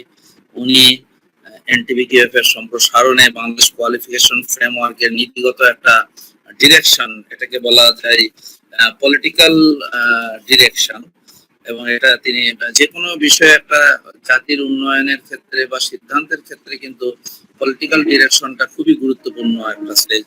তো সেটা 2016-17 অর্জিত হয়, এবং মাননীয় প্রধানমন্ত্রীর ঘোষণার পরেই এবং এই ব্যাপারে নির্দেশনা জারির পরেই কিন্তু সব নড়ে চড়ে বসে। ইতিমধ্যেই ইউনিভার্সিটি গ্রান্ট কমিশন তারাও কিন্তু হায়ার এডুকেশনের কোয়ালিফিকেশন ফ্রেমওয়ার্কের কাজ করে, এবং এই কাজের সাথে একসময় যারা কনসালটেন্ট ছিল, বিদেশি কনসালটেন্ট, তারা উদ্ধার করে যে না, ইতিমধ্যে একটা কোয়ালিফিকেশন ফ্রেমওয়ার্ক বাংলাদেশে ইন অপারেশনালাইজেশনের মধ্যে রয়ে গেছে। এই বিভিন্ন ইতিহাস রয়েছে, এবং এজন্য আমার মনে হয় আমাদের প্রত্যেকের আগ্রহটা আছে যে এখন দেশের সমগ্র শিক্ষা ব্যবস্থাটাকে কিভাবে ইনলাইন করা যায় education qualification with the occupation, মানে জব মার্কেটের সাথে কিভাবে ম্যাচিং করা যায়, সেটাই হচ্ছে আমাদের সবচেয়ে বড় চ্যালেঞ্জ। এই প্রেক্ষাপটে এটার দিকে আমি মনে করি যে যারা দীর্ঘদিনের প্র্যাকটিশনাররা এই প্ল্যাটফর্মে যুক্ত হয়েছে, আমরা তাদের সকলেরই কিন্তু আগ্রহ আছে এই জায়গায়। আমি এক্ষেত্রে শাহ আলম সাহেব কন্টিনিউয়াসলি, আমি শুরুতে ছিলাম, আমি পরবর্তীতে এই জায়গাগুলোতে আমি ওইভাবে আমার অংশ নেওয়ার সুযোগও ছিল না, এবং আমি একটু এই জায়গাগুলো থেকে অন্যদিকে একটু শিফট করেছি। বাট আমাদের শাহ আলম সাহেব উনি কন্টিনিউয়াসলি উনি আমাদের এই কাজটা চালিয়ে গেছেন, পলিসি লেভেলে উনি কন্ট্রিবিউট করেছেন। এই জন্য ওনাকে ধন্যবাদ, উনি অনেক কষ্ট করেছেন। এবং আমার মনে হয় আমরা যতটুকু জানি যে এই নীতিগত সিদ্ধান্ত মানে অ্যাটলিস্ট মিনিস্ট্রি লেভেলের সিদ্ধান্ত এটা হয়েছে, এবং এটা অনেকটা ইন্টিগ্রেটেড ওয়েতেই হয়েছে। স্কিল কোয়ালিফিকেশন একটা ছিল, হায়ার এডুকেশনের কোয়ালিফিকেশন ছিল, এবং টিভেটের কোয়ালিফিকেশন ছিল। তিনটা কোয়ালিফিকেশনকে কিন্তু ইন্টিগ্রেট করে বাংলাদেশ ন্যাশনাল কোয়ালিফিকেশন ফ্রেমওয়ার্কটা হয়েছে। যতটুকু আমি আমার নলেজে যতটুকু আছে, এটা হচ্ছে বেসিক জিনিস। এবং আপনারা যদি ইউজিসির ওয়েবসাইটে যান তাহলে দেখবেন বিএনকিউএফ যে সার্চ দিলেই কিন্তু আপনি একটা কোয়ালিফিকেশন ফ্রেমওয়ার্ক পাবেন। বাট ওই কোয়ালিফিকেশন ফ্রেমওয়ার্ক কিন্তু দেখবেন লেভেল 7 থেকে 10 পর্যন্ত, অর্থাৎ যেটা হায়ার এডুকেশন। আমরা অনেকে কিন্তু হায়ার এডুকেশন এবং টারশিয়ারি এডুকেশনের মধ্যে একটা মিসকনসেপশন আমাদের আছে, মিসকনসেপশন, অথবা আমরা বলি যে এই দুটো জিনিসকে গুলিয়ে ফেলি। টারশিয়ারি লেভেল এডুকেশনটাকে কিন্তু বেসিক এডুকেশনের পরবর্তী সকল এডুকেশনকে টারশিয়ারি এডুকেশন বলা হয়, কিন্তু হায়ার এডুকেশনটা কিন্তু প্রত্যেকটা প্রফেশনাল এডুকেশনেরই কিন্তু একটা হায়ার এডুকেশন আছে। এই যে বেসিক এডুকেশনের যেটা 12 ইয়ার স্কুলিং, 18 ইয়ার্স স্কেল, 18 ইয়ার্স হলো এজ স্কেল এবং 12 ইয়ার্স স্কুলিং স্কেল। এই এই জিনিসের উপরে যে সকল অকুপেশনাল, প্রফেশনাল এবং ভোকেশনাল যতগুলো কোর্স, পেশা ভিত্তিক, জীবিকা ভিত্তিক, সকলগুলোকে আমরা প্রফেশনাল বলি এবং এগুলো সবগুলোই টার্সিয়ারি এডুকেশন। কিন্তু সকল টার্সিয়ারি এডুকেশন, প্রফেশনাল এডুকেশনের কিন্তু একটা হায়ার এডুকেশন লেভেল আছে। তো এই জিনিস তো ইউজিসিটা মূলত 7 থেকে, এই 7 থেকে কিন্তু এটাকে টার্সিয়ারি বলতে পারবেন, কিন্তু 8 বা 9, 10 এই জায়গাগুলোকে আমরা হায়ার এডুকেশন। এই জিনিসগুলোকে একটু খুব আমরা যদি আমাদেরকে হয়তো ক্রমাগত অধ্যয়ন এবং প্র্যাকটিসের মাধ্যমে আমরা এই জিনিসগুলো ক্লিয়ার হব। যাই হোক, শাহ আলম সাহেব অত্যন্ত পরিশ্রম করে উনি জয়েন করেছেন। উনি কন্টিনিউয়াসলি এবং স্পন্টিনিউয়াসলি, মানে উনি কারিগরি শিক্ষা বোর্ডে থাকার কারণে উনি এখানে অবদান রেখেছেন। এবং আমি ইতিমধ্যেই বলেছি যে আমরা শুরুতে অনেকেই ছিলাম, বাট উনি শুরু থেকে শেষ পর্যন্ত ওনার বিশেষত্ব হচ্ছে উনি এখানে কন্ট্রিবিউট করেছেন। এবং এটার সাথে ওনার একটা বলা যায় যে ওনার যুক্তি ভিত্তিক, ওনার বুদ্ধি ভিত্তিক, ওনার শারীরিক, মানসিক সকল মনোযোগ এটার মধ্যে নিয়োজিত এবং নিবেদিত ছিল। তো আমি আর কথা বলবো না, আমি ধন্যবাদ জানাবো সমগ্র অডিয়েন্সকে এবং দুঃখ প্রকাশ করব না, শুধু আমি বলবো যে প্রেজেন্টেশনের টাইম এবং হচ্ছে আমাদের এই টেকনোলজিক্যাল ব্যারিয়ার গুলো থেকে আমরা মাঝে মাঝে এটা পড়ি। আমি যখন পড়ি তখন শাহ আলম সাহেব আমাকে একটু খোঁচা দেন, কিন্তু আবার দুর্ভাগ্যক্রমে আজকে শাহ আলম সাহেবও দেখা যাচ্ছে এই প্রযুক্তিগত এই মানে হ্যাসেলের মানে শিকার উনি হয়ে গেলেন। উনি প্রযুক্তির ব্যাপারে সবসময় এগিয়ে থাকেন। তো আমি ওনাকে সহ এই উপস্থিতিকে ধন্যবাদ জানাচ্ছি। আমি শেষ করব উনি একটি জিনিস বলে, একটু আমি সামান্য একটু বৈচিত্র্য আনার জন্য আমি বলছি যে উনি পরাবাস্তববাদ, এটা সুররিয়ালিজম, উনি যে ছবিটা প্রথমে নিয়ে এসেছিলেন যে আর্ট, তিনি ডালি, মিস্টার ডালি, তিনি ফ্রেঞ্চ আর্টিস্ট, তিনি আর্টিস্ট এবং তিনি ফিলোসফার। তো তারই মতবাদ। এবং 1920 থেকে 30 আপনার ফ্রেঞ্চ বিপ্লবটা কিন্তু হয়েছে গত শতাব্দীতে, এবং ফ্রেঞ্চ বিপ্লবটাকে বলা হয় হচ্ছে আপনার সাংস্কৃতিক বিপ্লব গোটা ওয়ার্ল্ডে। Art for art sake, art for life sake. তো সুররিয়ালিজমের উপরে কিন্তু বাংলা ভাষায় দুটো বিখ্যাত কবিতা আছে। এবং শাহ আলম সাহেব আমাকে যদি কেউ এই জায়গায় যায় তখন একটু আমার আর একটা আগ্রহের জায়গা আছে, সেটা হচ্ছে এই সাহিত্যে আমি একটু ওই সুররিয়ালিজম বলেছেন, এটা পরাবাস্তববাদ। আবার এটা কিন্তু পরাবাস্তববাদ হচ্ছে যেখানে কল্পনা, মানুষের কল্পনা জগতের সাথে তার বাস্তবতা, তার চিন্তালোক সব একীভূত হয়ে যায়। হুমায়ুন আহমেদ অনেকগুলো জায়গায় অনেকগুলো উপন্যাস লিখেছেন পরাবাস্তববাদের উপরে। জীবনানন্দ দাশের সেই বিখ্যাত কবিতা চুল তার কবেকার অন্ধকার বিদিশার দিশা, এটা 18 পায়ার অনুপ্রাস ছন্দের একটা কবিতা, বিখ্যাত কবিতা। তো এই যে এটা, তারপর আমাদের এটা পরাবাস্তববাদ। এখানে কিন্তু তিনি কল্পলোকের মাধ্যমে তার অনেকগুলো বাস্তবতা কিন্তু তিনি মিলিয়ে ফেলেছেন। এটা হলো হ্যাঁ, ওটা ছিল বনলতা সেন কবিতা চুল তার। যদিও এই কবিতার বিশ্লেষণটা হয় 18 পায়ার অনুপ্রাস ছন্দ, কিন্তু এটা অতিক্রম মানে নজরুলকে অতিক্রম করতে পারেন। নজরুল বিদ্রোহী কবিতায় ওই পরাবাস্তববাদকে আবার বলেছেন, আমি মৃন্ময়, আমি চিন্ময়, আমি অজর অমর অক্ষয়, আমি অব্যয়, আমি মানব দানব দেবতার ভয়, বিশ্বের আমি করি দুর্জয়, জগদীশ্বর ঈশ্বর, আমি পুরুষোত্তম সত্য, আমি তাথিয়া তাথিয়া মাথিয়া ফিরেছি স্বর্গমাতার মত্ত। এগুলা এই পরাবাস্তব, অর্থাৎ এখানে কল্পলোকে কিন্তু তিনি তার শ্রেষ্ঠত্ব, তার জগৎকে তিনি কিন্তু একটা চিত্রায়িত করেছেন। তো এটা হচ্ছে মানুষকে কিন্তু মহিয়ান করে তোলে এই চিন্তা লোকের তার কল্পনা শক্তি। তো শাহ আলম সাহেব সেটা শুরুতে একটু কল্পনা শক্তি পরাবাস্তববাদের একটা রিলেভেন্স নিয়ে আসছেন। আমি সেই জন্য ধন্যবাদ জানাচ্ছি। আমি আবার অডিয়েন্সে চলে যাচ্ছি। বোরহান হামজা সাহেব, সবাইকে ধন্যবাদ। আসসালামু আলাইকুম। ধন্যবাদ ডক্টর সৈয়দ আব্দুল আজিজ স্যারকে। আসলে খুবই রিলেভেন্ট এবং রিয়েলিস্টিক কিছু বিষয় তুলে এনেছেন স্যারকে বিশেষ ধন্যবাদ। ডক্টর শাহ আলম স্যার আমাদের মাঝে ফিরে এসেছেন, তো শাহ আলম স্যারের কাছে যাব। তার আগে আমি একটু ছোট্ট বিষয় বলে নিই, সেটা হচ্ছে যে আমাদের ইতিমধ্যে 1.5 ঘন্টা প্রোগ্রাম হয়ে গেছে। তো আমাদের সাথে রয়েছেন যারা সিনিয়ররা, তাদের কাছ থেকে এই কথা শুনে আমরা প্রোগ্রাম শেষ করব। তার ভিতরে আমাদের সাথে যারা রয়েছেন তাদের কাছ থেকে অন্তত 1-8 মিনিট যারা বলতে চান তাদের কাছ থেকে শুনতে চাবো। এর মধ্যে আমাদের সাথে রয়েছেন doctor Wajed Ali sir, doctor Shafat Ali sir, doctor Abu Raihan sir, আর কাজী হানিফ স্যার আছেন আমাদের সাথে ফিরোজুল মোল্লা ভাই আছেন, আর ডক্টর সৈয়দ আব্দুল আলী স্যার বললেনই। আমাদের সাথে কবির আহমেদ ভাই আছেন, এস এম শাহজাহান স্যার রয়েছেন আমাদের সাথে, আইলু থেকে আনিসুজ্জামান ভাই আছেন, আর হচ্ছে আমাদের সাথে বিটিভি থেকে মোস্তফা ভাই রয়েছেন। এরপরে ঢাকা পলিটেকনিক ইনস্টিটিউট থেকে জাহেদ আহমদ চৌধুরী ভাই আছেন, টাঙ্গাইল পলিটেকনিক থেকে শামসুল আলম স্যার আছেন, আর আমাদের সাথে আরো আছেন ইউসেফ থেকে আব্দুল আল মামুন ভাই, আর উইনরোড থেকে ফারুক ভাই আছেন, সুইস কন্ট্যাক্ট থেকে মুশিউর রহমান ভাই আছেন, এসিএপি থেকে মুরসিল মাহমুদ ভাই আছেন, প্লান ইন্টারন্যাশনাল থেকে রোকসানা আপা রয়েছে আমাদের সাথে, ইউসেফ থেকে রওশন আহমেদ ভাই রয়েছেন। তো যারা আমাদের সাথে একান্ত যে জরুরি কোনো কথা যদি শেয়ার করার থাকে তাহলে ওনাদের কারো কাছ থেকে আমরা 1 মিনিট করে সংক্ষেপে শুনতে চাই। তো আমি এই শালম স্যারের কাছে প্রশ্নের জন্য যাব, তারপরে আমরা হয়তো তাদের কাছ থেকে শুনবো। প্রশ্নের ভিতরে একজন ভাই বলেছেন যে রুবেল রানা, উনি বলেছিলেন আমার একটা প্রশ্ন ছিল, আর আমরানুল হক ভাই রিকোয়েস্ট করেছেন শালম স্যারের কাছে যে এইটার উপরে পরবর্তীতে আরেকটা অ্যানাদার সেশন নেওয়ার জন্য উনি রিকোয়েস্ট রেখেছেন। তো আমি রুবেল রানা ভাই, আপনি কি শুনতে পাচ্ছেন?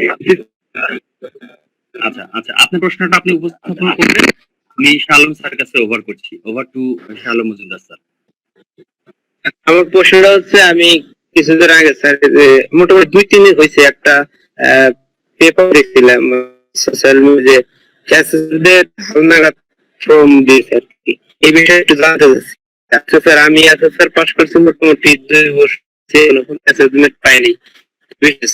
আচ্ছা, একটু শালম স্যার আপনি অ্যান্সার দেওয়ার আগে আমি একটু বলতে চাই, রুবেল রানা ভাই, আজকের আমাদের টপিকটা এত গুরুত্বপূর্ণ টপিক, সেখানে এই বিষয়টা রিলেভেন্ট নয়। আপনি আমার সাথে পার্সোনালি যোগাযোগ করেন, এই বিষয়ে আমি আপনার সাথে শেয়ার করব এবং আপনারটা সলিউশন করার চেষ্টা করব। তো আজকের বিষয়ের রিলেভেন্ট বিষয়ে অন্য কেউ যদি কথা বলতে চান, প্লিজ রুবেল রানা ভাই আপনি আমার সাথে পার্সোনাল যোগাযোগ করে নিন। Thank you. অন্য কারো প্রশ্ন কি রয়েছে? Thank you. জি, আসসালামু আলাইকুম। জি, ওয়ালাইকুম সালাম। জি ফজল, আমি ফজলুর রহমান, জাতীয় পর্যায়ের জ্যেষ্ঠ শিক্ষক 2016। আমাদের শ্রদ্ধেয় সালাম স্যার, ডক্টর সালাম স্যার যে বিষয়টা উপস্থাপন করেছেন, এখানে আমি একটা প্রশ্ন আমি করতে চাই যে আমাদের দেশের বাস্তব প্রেক্ষাপটে মাননীয় প্রধানমন্ত্রী যে আশা পোষণ করেছেন 2041 সালের মধ্যে আমাদের দেশ সমৃদ্ধ এবং ধনী দেশের সারিতে দাঁড়াবে। তো আজকে স্যার যে উপস্থাপন করলেন, আমাদের মাননীয় প্রধানমন্ত্রীর কাছেও এই কোয়ালিফিকেশনের জন্য, ফ্রেমওয়ার্কের জন্য যে উপস্থাপন করা হয়েছে, এখানে এই বাস্তব অবস্থার প্রেক্ষাপটে এটা আমরা কতটুকু আশা করতে পারি যে 2041 সালের মধ্যে আমরা একটা সমৃদ্ধ এবং ধনী দেশে রূপান্তরিত হব। স্যার, আমি প্রশ্নটা বোধহয় বোঝাতে পারছি কিনা স্যার, আমি আবারও বলছি। জি জি জি, কাইন্ডলি একটু বলবেন স্যার। এখানে আমার শ্রদ্ধেয় স্যার সৈয়দ আব্দুল আজিজ স্যারও আছেন, তারপর ডক্টর ওয়াজেদ স্যারও আছেন, ডক্টর আব্দুল আজিজ স্যারও আছেন। যাই হোক স্যার, আমার অনেক পরিচিত শ্রদ্ধেয় ব্যক্তিত্ব রয়েছেন। তো যাই হোক, আমার প্রশ্নটা কাইন্ডলি একটু যদি একটু বিশ্লেষণ করে বোঝাতেন। মাননীয় প্রধানমন্ত্রী বুঝে শুনেই ন্যাশনাল টেকনিক্যাল ভোকেশনাল কোয়ালিফিকেশনকে বাংলাদেশ কোয়ালিফিকেশন ফ্রেমওয়ার্ক করার জন্য নির্দেশনা দিয়েছিলেন। উনি তো চাচ্ছেন, কিন্তু আমরা সেভাবে নিজে তৈরি করতে পারছি কিনা, এটা হচ্ছে বড় প্রশ্ন। উনি এনএসডিসি এবং পরবর্তীতে এনএসডিএ তৈরি করেছেন বিটিভি কে সহযোগিতা করার জন্য, এবং এই ধরনের কাজগুলোকে এক প্ল্যাটফর্মে নিয়ে এসে হোলিস্টিক ভাবে স্কিলস ডেভেলপমেন্টের সমস্ত কর্মকাণ্ড করার জন্য ওনার নির্দেশনা মোতাবেক ওনার সাথে আমরা দৌড়াতে পারছি না। তবে আমি আশাবাদী, যেভাবে স্যার, আমরা আশাবাদী। যেভাবে কর্মকাণ্ড শুরু হয়েছে তাতে 2030-কে আমরা টার্গেট করেছিলাম, হয়তো 30-এ হবে না, 35-এ আমরা একটা রোডে উঠবো এবং 41-এ উন্নত দেশ এবং ধনী ফ্লেভার আমরা দেখতে পাবো জি ইনশাল্লাহ। ইনশাল্লাহ। কিন্তু সবাইকে এর জন্য সেভাবে কাজ করে যাচ্ছি, কাজ করে যাচ্ছি। সবাইকে এর জন্য কোয়ালিফিকেশন ফ্রেমওয়ার্কের ভিতরে আসতে হবে এবং কোয়ালিফিকেশন ফ্রেমওয়ার্ক এবং পলিসি স্কিলস পলিসি গুলো মেনে চলতে হবে এবং কাজের ডুপ্লিকেশন করা যাবে না। এইগুলো যদি যতদিন আমাদের বোধের মধ্যে না আসতে পারবো ততদিন ডিফেক্টো উন্নয়ন চলবে, হলিস্টিক উন্নয়ন না, ডিফেক্টো উন্নয়ন চলবে। জি ধন্যবাদ। কোয়ালিফিকেশনের আওতায় আসতে হলে তাহলে আমাদের জি ফজলুর রহমান ভাই, আপনার প্রশ্ন আশা করি আপনি উত্তর পেয়ে গেছেন। জি জি ধন্যবাদ আপনাকে। শাহ আলম স্যারকে অনেক ধন্যবাদ, সুন্দরভাবে অনেক ফ্রেমওয়ার্কের ব্যাপারে অনেক ব্যাকগ্রাউন্ড নিয়ে এসেছেন। আমরা প্রেজেন্টেশনটা খুব এনজয় করেছি।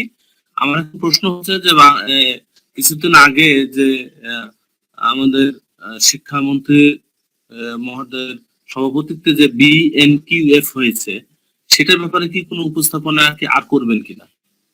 আমরা আমি পার্সোনালি বলি, ওইটার ব্যাপারে আমি খুব আগ্রহ নিয়েছিলাম যে ওইটা আপনার হয়তো স্লাইডে আসবে, কিন্তু টেকনিক্যাল প্রবলেমের কারণে হয়তো আসেনি। আপনি কি আর একটু উপস্থাপন করবেন কিনা বা এই বিষয়ে বলবেন কিনা? জি জি অবশ্যই অবশ্যই, সেটা কেউ না কেউ আপনাদের সামনে তুলে ধরবে। এটা আমরা আশাবাদী শীঘ্রই হয়তো এটা সবার সামনে তুলে আসবে ইনশাল্লাহ। এটা আগের ওয়েবসাইটে পাচ্ছি, কিন্তু আপনি উপস্থাপন করবেন কিনা? আজকে যেহেতু ফ্রেমওয়ার্ক নিয়ে কথা হচ্ছে, নিউলি যেহেতু আপনার টাইটেলের সাথে এটা মিল আছে, ওই জন্যই আমরা হ্যাঁ আমি ওনাদের সাথে কথা বলে বিষয়ে জানাবো আপনাদের। আচ্ছা ঠিক আছে। আমি আশা করছি আর তো কোনো প্রশ্ন নেই। জি জি জি স্যার। আমার জন্য টাইমই হচ্ছে, হ্যাঁ, কারণ মর্নিং এ তো বেরোতে হবে 8টায়। হ্যাঁ, আমি বলে আমি শেষ করি। হ্যাঁ, তো একটা এই আর আমি একটু সংক্ষিপ্ত ধারণা, অনেক তো নতুন তো আমরা প্রথম একটি ভিত্তিতে আমরা ফ্রেমওয়ার্কটা 6 পর্যন্ত 5 পর্যন্ত ছিল। 6 পর্যন্ত অনেক কষ্টে আইডিবির ওই যে বলছেন সালম সাহেব মতামত নিয়ে তাদেরকে ডেকে নিয়ে এসে তার বললাম আর কিছু না, ডিপ্লোমা ইঞ্জিনিয়ার নামটা আপনি 6 লেখেন, কোনো অ্যাক্টিভিটি বোর্ডও করে নাই, কারণ ওই নামটাই শুধুমাত্র আছে। আমি একটু দিই, এরপরে আপনারা কোয়ারি করে তো তখন এন্টিভিক্টিভ হলো, তারপরে ডিপ্লোমা শুধু নামটা রেখেছি, কিন্তু ডিপ্লোমাতে এখনো কোনো অ্যাক্টিভিটি হয় নাই।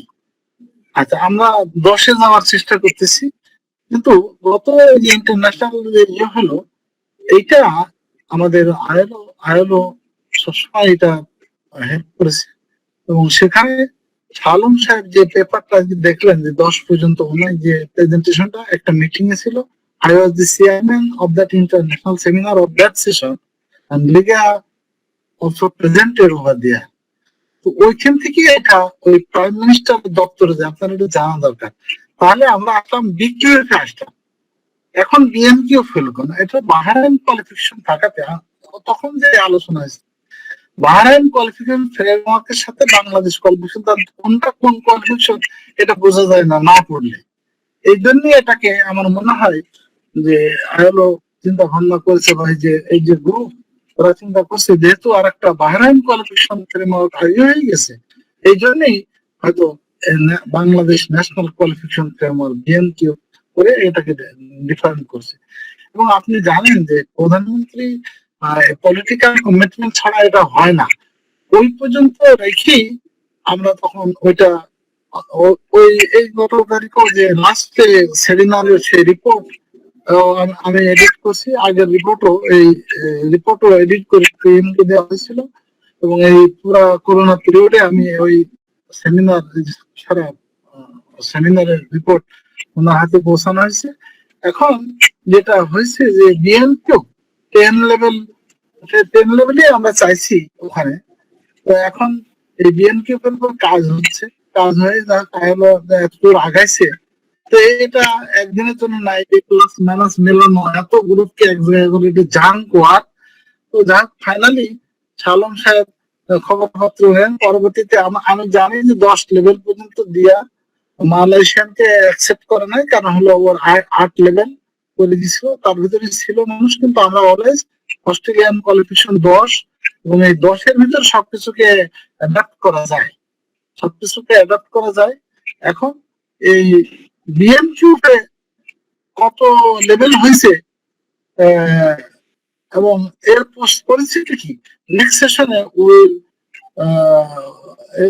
আর এগার টু নো কত দূর এটা অ্যাডমিনিস্ট্রেটিভ লেভেলে এটা গেছে। সেটা আইএলও অবশ্য এটা পিছনে আছে আশা করা যায়। তো এই আর কি, যে এই পর্যায়ে এখন আছে। তো ওই যে প্রস্তাবনাটা শালম সাহেব যেটা দিছে ওইটাকে কিন্তু ওইটাকে ফরওয়ার্ড প্রধানমন্ত্রীর কাছে গেছে এই রিপোর্টে।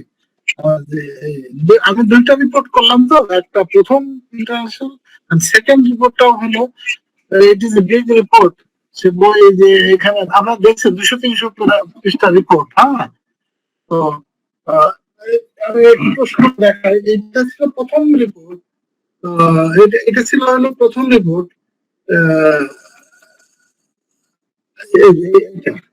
এটা ছিল প্রথম রিপোর্ট। অনুরূপ আরেকটা রিপোর্ট গত হাইয়ার ফোরমিয়া সেমিনার হয়েছে, ওই সেমিনারের মাধ্যমে মোটামুটি আরেকটা বই এরকম বেরিয়েছে এবং এটাও প্রধানমন্ত্রীর হাতে গেছে। এখন সে অনুযায়ী আবার এই যে টোটাল গ্রুপ দেখলেন তো, যে এক সিরিজ অফ মিটিং আয়োজন করতেছে। এখন লাস্ট পরিস্থিতি কি এটা আনিস ভাই হয়তো বলতে পারবে, কারণ ইট ইজ অ্যান ইন্টারনাল, কারণ আমি তো এখন গভর্নমেন্টের নাই, দরকার আমি ওই মিটিং গুলাকে, কারণ লেভেল 6 পর্যন্ত পাস করার জন্য আমাদের যথেষ্ট চেয়ার, তখন এটা হয়তো আগে গেছে। কিন্তু এখন আনিস ভাই হয়তো কিছু বলতে পারবে যে এখনকার অবস্থাটা কি। আমরা বসে আছি ওই যে শালম সাহেব যে প্রস্তাবনা দিচ্ছে সবাইকে ইয়ে করে, সবাইকে নিয়ে, এটা সবাইকেই অ্যাকোমোডেট করে। এখন এই অ্যাকোমোডেট করতে হলে এখন এইটার পরে সবাই এখন নড়ে চড়ে বসছে যে একটা ফ্রেমওয়ার্ক করতে হবে, এবং সেই ফ্রেমওয়ার্কের ভিতরে এখন যে বিএনপিও হলো, এটা আমি কারণ জানি যে আমরাও বলেছি যে যেহেতু কোয়ালিফিকেশন ফ্রেমওয়ার্ক বিক্রম একটা আছে, সুতরাং সে কারণে হয়তো আমাদের অ্যাডভাইজার বেশি রোল প্লে করেন এটার ভিতরে।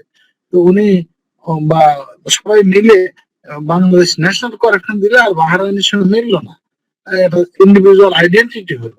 এই আইডেন্টিটি বর্তমান পরিস্থিতি কি, মানে it is the last stage. কারণ প্রথম ছিল আমাদের ইন্টিগ্রেশন, মিডিল স্টেজ ছিল শাহ আলম সাহেবের যে উপস্থাপনা করেছিল ইন্টারন্যাশনাল সেমিনার, সবাই এগ্রি করছে।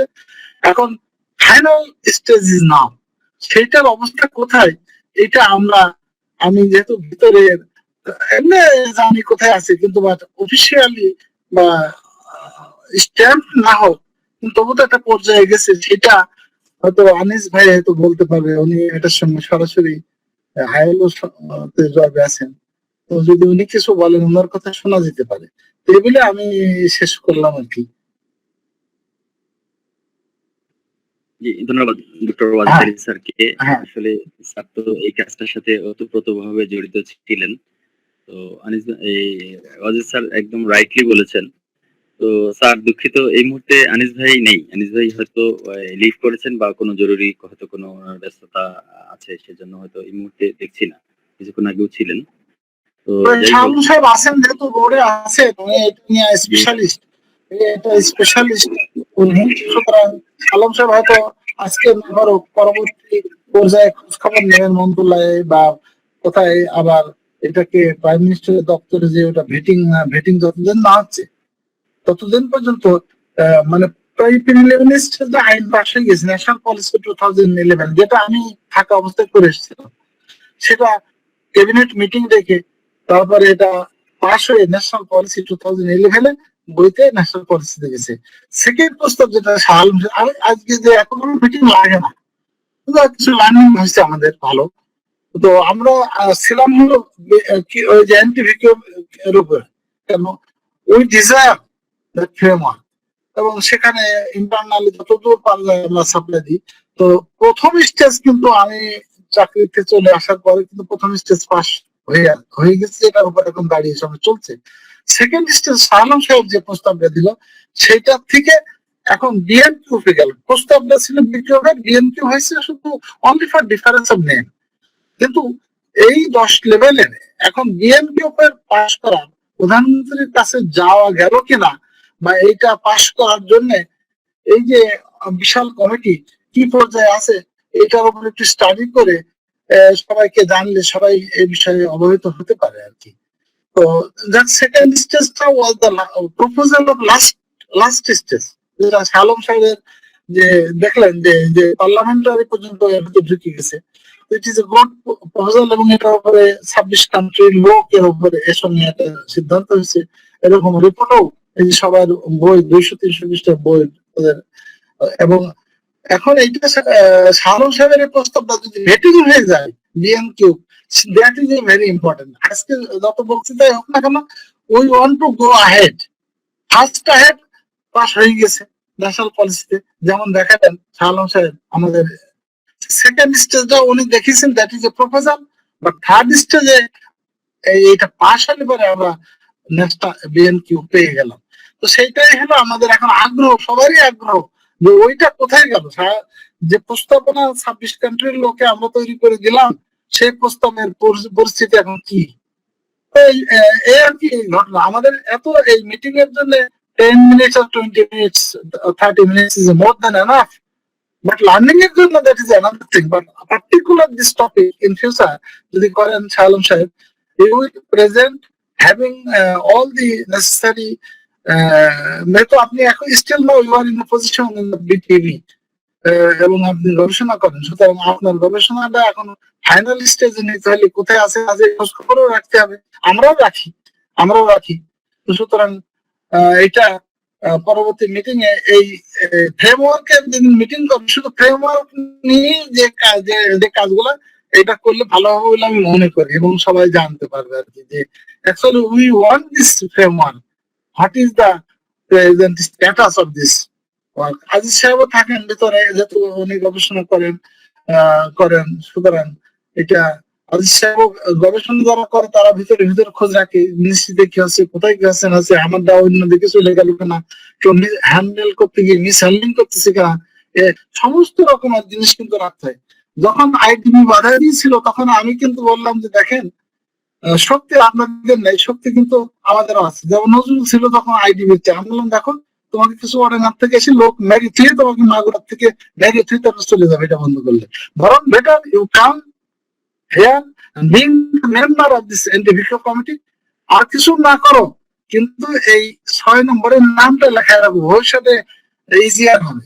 যার কারণে লেভেল 6 পর্যন্ত ডিপ্লোমা ইঞ্জিনিয়ার গেছে, এবং যখন ন্যাশনালি যাবে তখন এইটা পাস করার দায়িত্ব এখন আমাদের। এখন তার উপর ভিত্তি করে কিন্তু 7 থেকে 10 নিয়ে গেল শাহআলম সাহেব। এখন এই 7 থেকে 10 নেওয়া, সেই 10 এর পিছনে থাকতে হবে। আমি যেটা লম্বা হয়ে গেল আমার কথা, যে কেউ হ্যান্ডলিং করতেছে, কেউ মিস হ্যান্ডলিং করতেছে, lot of barrier is there. বলো না আমাদের, আমি ব্যারিয়ার পাইছি, বলেছিল এর গলা কেটে ফেলবো, ওই যে এর মরে যদি অফিসার হলাম আমি, সেখানে আমার গলা থাকে কেন? আমি বললাম যে আমার গলা যদি না থাকে তার আগে তোমার গলা উড়ে চলে যাবে, লোক ডেকে নিচ্ছে, মা গলায় গলা কেটে চলে যাবে। তো সুতরাং muscle power is also needed in all sector. তো শাহরুখ সাহেব অনেক কথা বলে ফেললাম, সিলেবাস আর আনসিলেবাস এখন বলতে পারি, অসুবিধা নাই। তো সুতরাং be careful about this matter, আপনার এই প্রসেসটা। এবং আমি বলবো যে এই মিডিয়াম প্রস্তাবটা, বিএনপি প্রস্তাবটা, হায়ার প্রস্তাবটা না পর্যন্ত আমি যে পর্যন্ত করেছিলাম সে পর্যন্ত পাস করে আসছি, কিন্তু আপনি যে প্রস্তাব করলেন ইউআর ইন বিটিভি কোয়ালিফিকেশন বডিতে, এখন এইটাকে হ্যান্ডলিং মিস হ্যান্ডলিং হচ্ছে কিনা এই সম্বন্ধে সমস্ত গোপন তথ্য রাখতে হবে, এবং কোথায় কিন্তু দাঁড়াচ্ছে, এবং সেটা নিয়ে নেক্সট প্রজেক্ট যখন দেবেন এই ফ্রেমওয়ার্কে শুধু ফ্রেমওয়ার্ক স্টাডি করে এসে এখানে এটা বলবেন, এর সঙ্গে আর অন্য কিছু মিশন যাবে না, তাহলে ওটা গুরুত্ব থাকবে না। কারণ you are taken a lot of time, 2 hours 9 to 11 তো সুতরাং এই ফ্রেমওয়ার্কে যদি থাকেন, ফ্রেমওয়ার্ক থাকবেন। আর আপনার স্কুলের পড়াশোনাটা আমরা জানতাম না হাউ টু ডু দিস। এই করোনা আসার পরে আমরা তো অনেক কিছু শিখছি, এই যে আমরা এই করতেছি। আর একটা সাজেশন আমার আছে, শোনেন, আমার খুব একটা এমন কাজ নাই, শুধু মেল পাঠানো, কিন্তু আমার 50 কি বলে এমবিপিএস হলো আমার ইন্টারনেট। হ্যাঁ, এবং এবং আপনি দেখছেন আমার কানেকশন একবারও কিন্তু অফ হয় না, একটা অফ হলে আর একটা চলে আসবে, to connection simultaneously. You are in the work in the current position. সুতরাং আপনার ডিভাইস ধান কাটতে যদি আমার কাছে ধান না থাকে, সেই ধান কাটা তো হবে না, ফসলও ঘরে আসবে না। You make your devices very strong, যারা আর কেউ এন করতে না পারে। সেকেন্ডলি আমি এই জিনিসটা আজকে লক্ষ্য করলাম এতক্ষণ বসে, যেহেতু আপনি এটা কর্ণধার এখন বলতে গেলে, তো আপনার ওই জিনিসটাই পাস হবে, এটা আমরা এক্সপেকটেশন করি না। আমি এদিক সেদিক বললাম, আমি যতটুকু ইতিহাস জানি যে ওই ব্যবহার থেকে সেপারেট করার জন্য এটা হয়েছে। এখন আপনি এটা নিয়ে ডিভাইসটাকে খুব শক্ত করেন, যেহেতু এই যে খোঁজ খবর কোথায় কে করছে, কে বিরোধিতা করছে, কে আগাচ্ছে, কে উপরের দিকে নিতে বাধা দিচ্ছে, এইটা উপরে যিনি আছেন তিনি তো ঠিকই এই জিনিসগুলাকে অ্যাকসেপ্ট করেন, কিন্তু এই যে সাইড থেকে যেগুলো বাধা আসে সেগুলো দিকেও খোঁজ খবর রাখবেন। তো আমি এখানে বলে আমি শেষ করছি। নেক্সট টাইমে আমি আশা করব আপনি এইটা বিষয়ে বসে রাখতে হবে না, আপনাদের প্রপোজাল যাতে পাস হয়, please take care of it. Thank you very much বুরান স্যার, থ্যাংক ইউ। ধন্যবাদ অজিত স্যার, আপনাকে অনেক ধন্যবাদ। আমার কাছে মনে হয় আর কারো বিশেষ কোনো কথা না থাকলে আমরা শেষ করতে পারি। শালম স্যারের সাথে আর কেউ কি কোনো সাপ্লিমেন্ট করতে চান খুব সংক্ষেপে? কেউ যদি খুব জরুরি মনে করেন, আশা করছি কারো নেই। আমি একটু শালম স্যারের কাছে যেতে চাই। স্যার, আপনি যদি সম্পূরক আর কিছু বলার থাকে সেইটুকু আপনি যদি যোগ করেন। না, আমি অনেক কৃতজ্ঞ তারা এখানে জয়েন করেছেন এবং আপনারা আমাকে এখানে প্রেজেন্ট করার সুযোগ করে দেওয়ার জন্য আপনাদের ধন্যবাদ জানাচ্ছি। কিন্তু আজকের পুরো বিষয়টারই ভাগ্য অথবা আল্লাহর তরফ থেকেই কোনো কিছু এরকম হচ্ছে, মানে টেকনিক্যাল প্রবলেম, তারপরে নীতিগত প্রবলেম, নানান ধরনের প্রবলেমের কারণে আমি যতদূর সম্ভব এটা করেছি। আমি একটা প্রোগ্রাম থেকে এখানে আসার পরই দেখি আমার এখানে বিদ্যুৎ নাই, এবং সেটা ছিল না 8:30 পর্যন্ত, এবং একটু পর বিদ্যুৎ চলে যাচ্ছিল। আমার ইন্টারনেট কানেকশন সেই জন্য ব্রেক করেছিল, আমি হটস্পট দিয়ে জয়েন করেছি। মানে এইখানেও কেন যেন বারবার ডিসকানেক্ট হচ্ছিল। এটা কোনো এক অদৃশ্য কারণে আজকে প্রতিটা বাধার সৃষ্টি হয়েছে। যাই হোক, স্যার ঠিকই বলেছেন, আমার হাই স্পিড ইন্টারনেট কানেকশনই নিয়ে আছে, কিন্তু আজকে সেটা বৃষ্টি এবং এখানে বজ্রপাত হওয়ার কারণে বিদ্যুৎ আরেকটা জিনিস বলে রাখি, আমি যেটা করি সেটা হলো যে আপনার একটা হাই ভোল্টেজ ইয়ে নিতে হবে। যদিও টাকা খরচ, সারা জীবন তো টাকা আয় করা হয়, কিন্তু এটা একটা মহৎ কাজ করতেছেন আপনি। সুতরাং কমপক্ষে ওই যে কত কেভির যে আপনি বোর্ডে তো আমি দেখাই দিয়ে আসছি আপনাদের, যখন সব চলে গেল দেখেন বোর্ডে কিন্তু এয়ার কন্ডিশন চলে, ওই যে ইউপিএস কি জানো আইপিএস বলে। হ্যাঁ, তো অ্যাটলিস্ট আপনার একটা ওই ধরনের না হলে ওটার দাম অনেক। আমি নিজেই বলছিলাম বোর্ডে আসল লোকজন আসবে, এসে তারা হবে, ওখানে কিন্তু এসি পর্যন্ত চলে রুমের ভিতরে, থালাবাটি খাওয়া দাওয়া। তো আপনার একটা ওই ধরনের ডিভাইস আমার বাসায় আছে, 2.5 কেভিএ, যেটা কারেন্ট চলে গেল it runs the computer all everything. তো দরকার মানে একটু চেষ্টা করবেন, যেহেতু আপনি যে ফিউচার ফোকাস দিচ্ছেন, এটার জন্য আপনার এটা কষ্ট স্বীকার হলেও এটা করা লাগবে আপনার। Thank you very much. Current গেলেও কারেন্ট থাকবে, এটাই হলো আমার কথা। তার ইয়ে হলো আপনার কাছে, আপনি সেই ঘরের মধ্যে সারাদিন বসে বসে ওই থাকেন। এটা one of the lesson from us, why I bought this with 5 lakh taka UPS IPS for BTV room.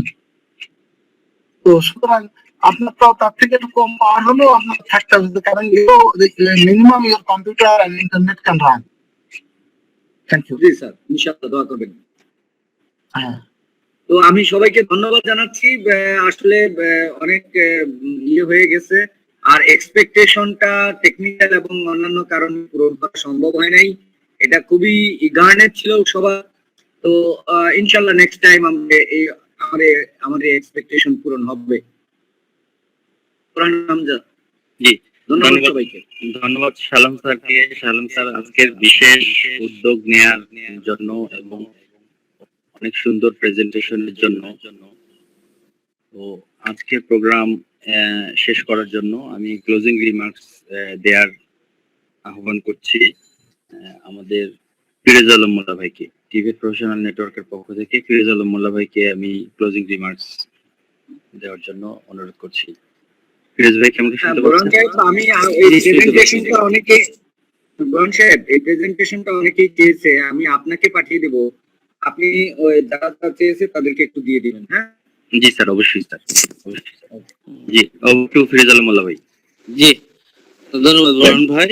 ধন্যবাদ সবাইকে। আজকে আমার ডিবেট প্রফেশনাল নেটওয়ার্কের আজকে সেশনটা বা আজকের দিনটা খুব স্মরণীয় হয়ে থাকবে। সেটা হলো এতে বোঝা যাচ্ছে যে বাংলাদেশের টেকনিক্যাল এবং ভোকেশনাল এডুকেশনাল যে ট্রেনিং যেটা নিয়ে আমরা কাজ করছি, যে নেটওয়ার্কের যেটা মোটো, এবং আমরা সবাই এটার প্রতি অনেকটা আসক্ত হয়ে এসেছে যে আমরা আপডেট কিছু জানতে চাই। হয়তো আজকে আমরা আপডেট সম্পূর্ণ জানতে পারিনি, এটা একটা কৌশলগত কারণ বা এটা একটা ভালো বিষয়।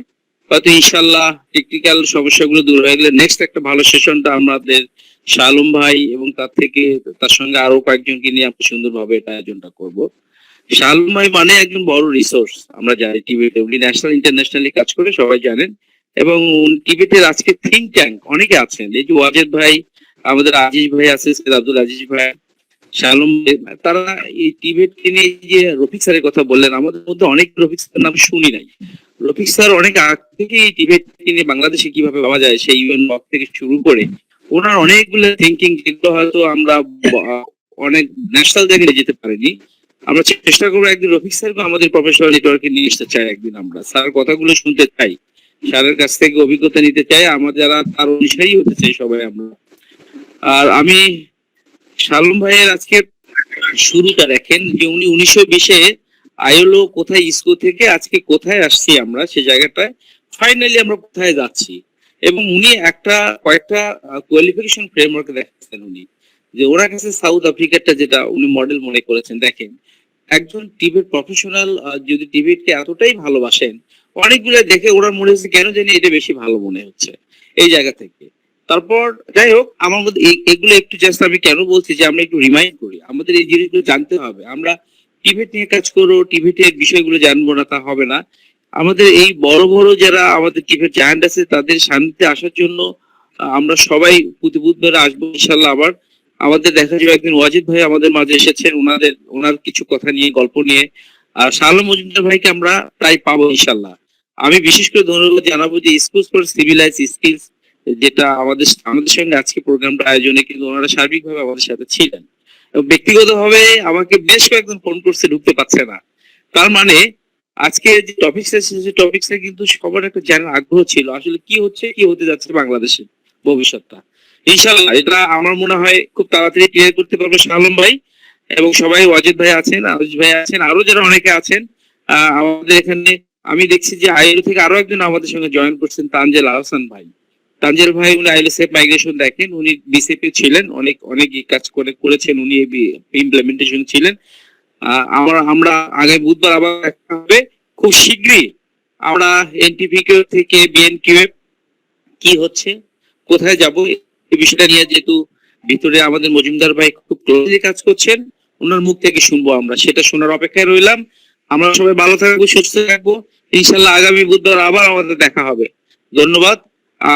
কোনো ভুল ত্রুটি হয়ে থাকলে আমাদের পক্ষ থেকে, টিভি প্রফেশনাল পক্ষ থেকে আমাদের সবার কাছে আমরা ক্ষমা প্রার্থনা করছি। আর আমরা টিভি প্রফেশনাল নেটওয়ার্কে আমরা মনে করবো এটা আমাদের প্ল্যাটফর্ম, আমাদের নলেজ বা আমাদের প্রেস থেকে কিভাবে শেয়ার করবে একে অন্য জায়গায় কর্মস্থলে, সেটাকে নিয়ে আমরা আগাবো। ধন্যবাদ সবাইকে, আমাদের পাশে থাকবো সবাই, আমরা সবাই একসাথে থাকবো। আসসালামু আলাইকুম। নিরাপদ থাকি, ভালো থাকি, ধন্যবাদ। অসংখ্য ধন্যবাদ। আসসালামু আলাইকুম স্যার, আপনাকে অসংখ্য অসংখ্য ধন্যবাদ। বিশেষ করে সালাম স্যারকে বিশেষ ধন্যবাদ স্যার।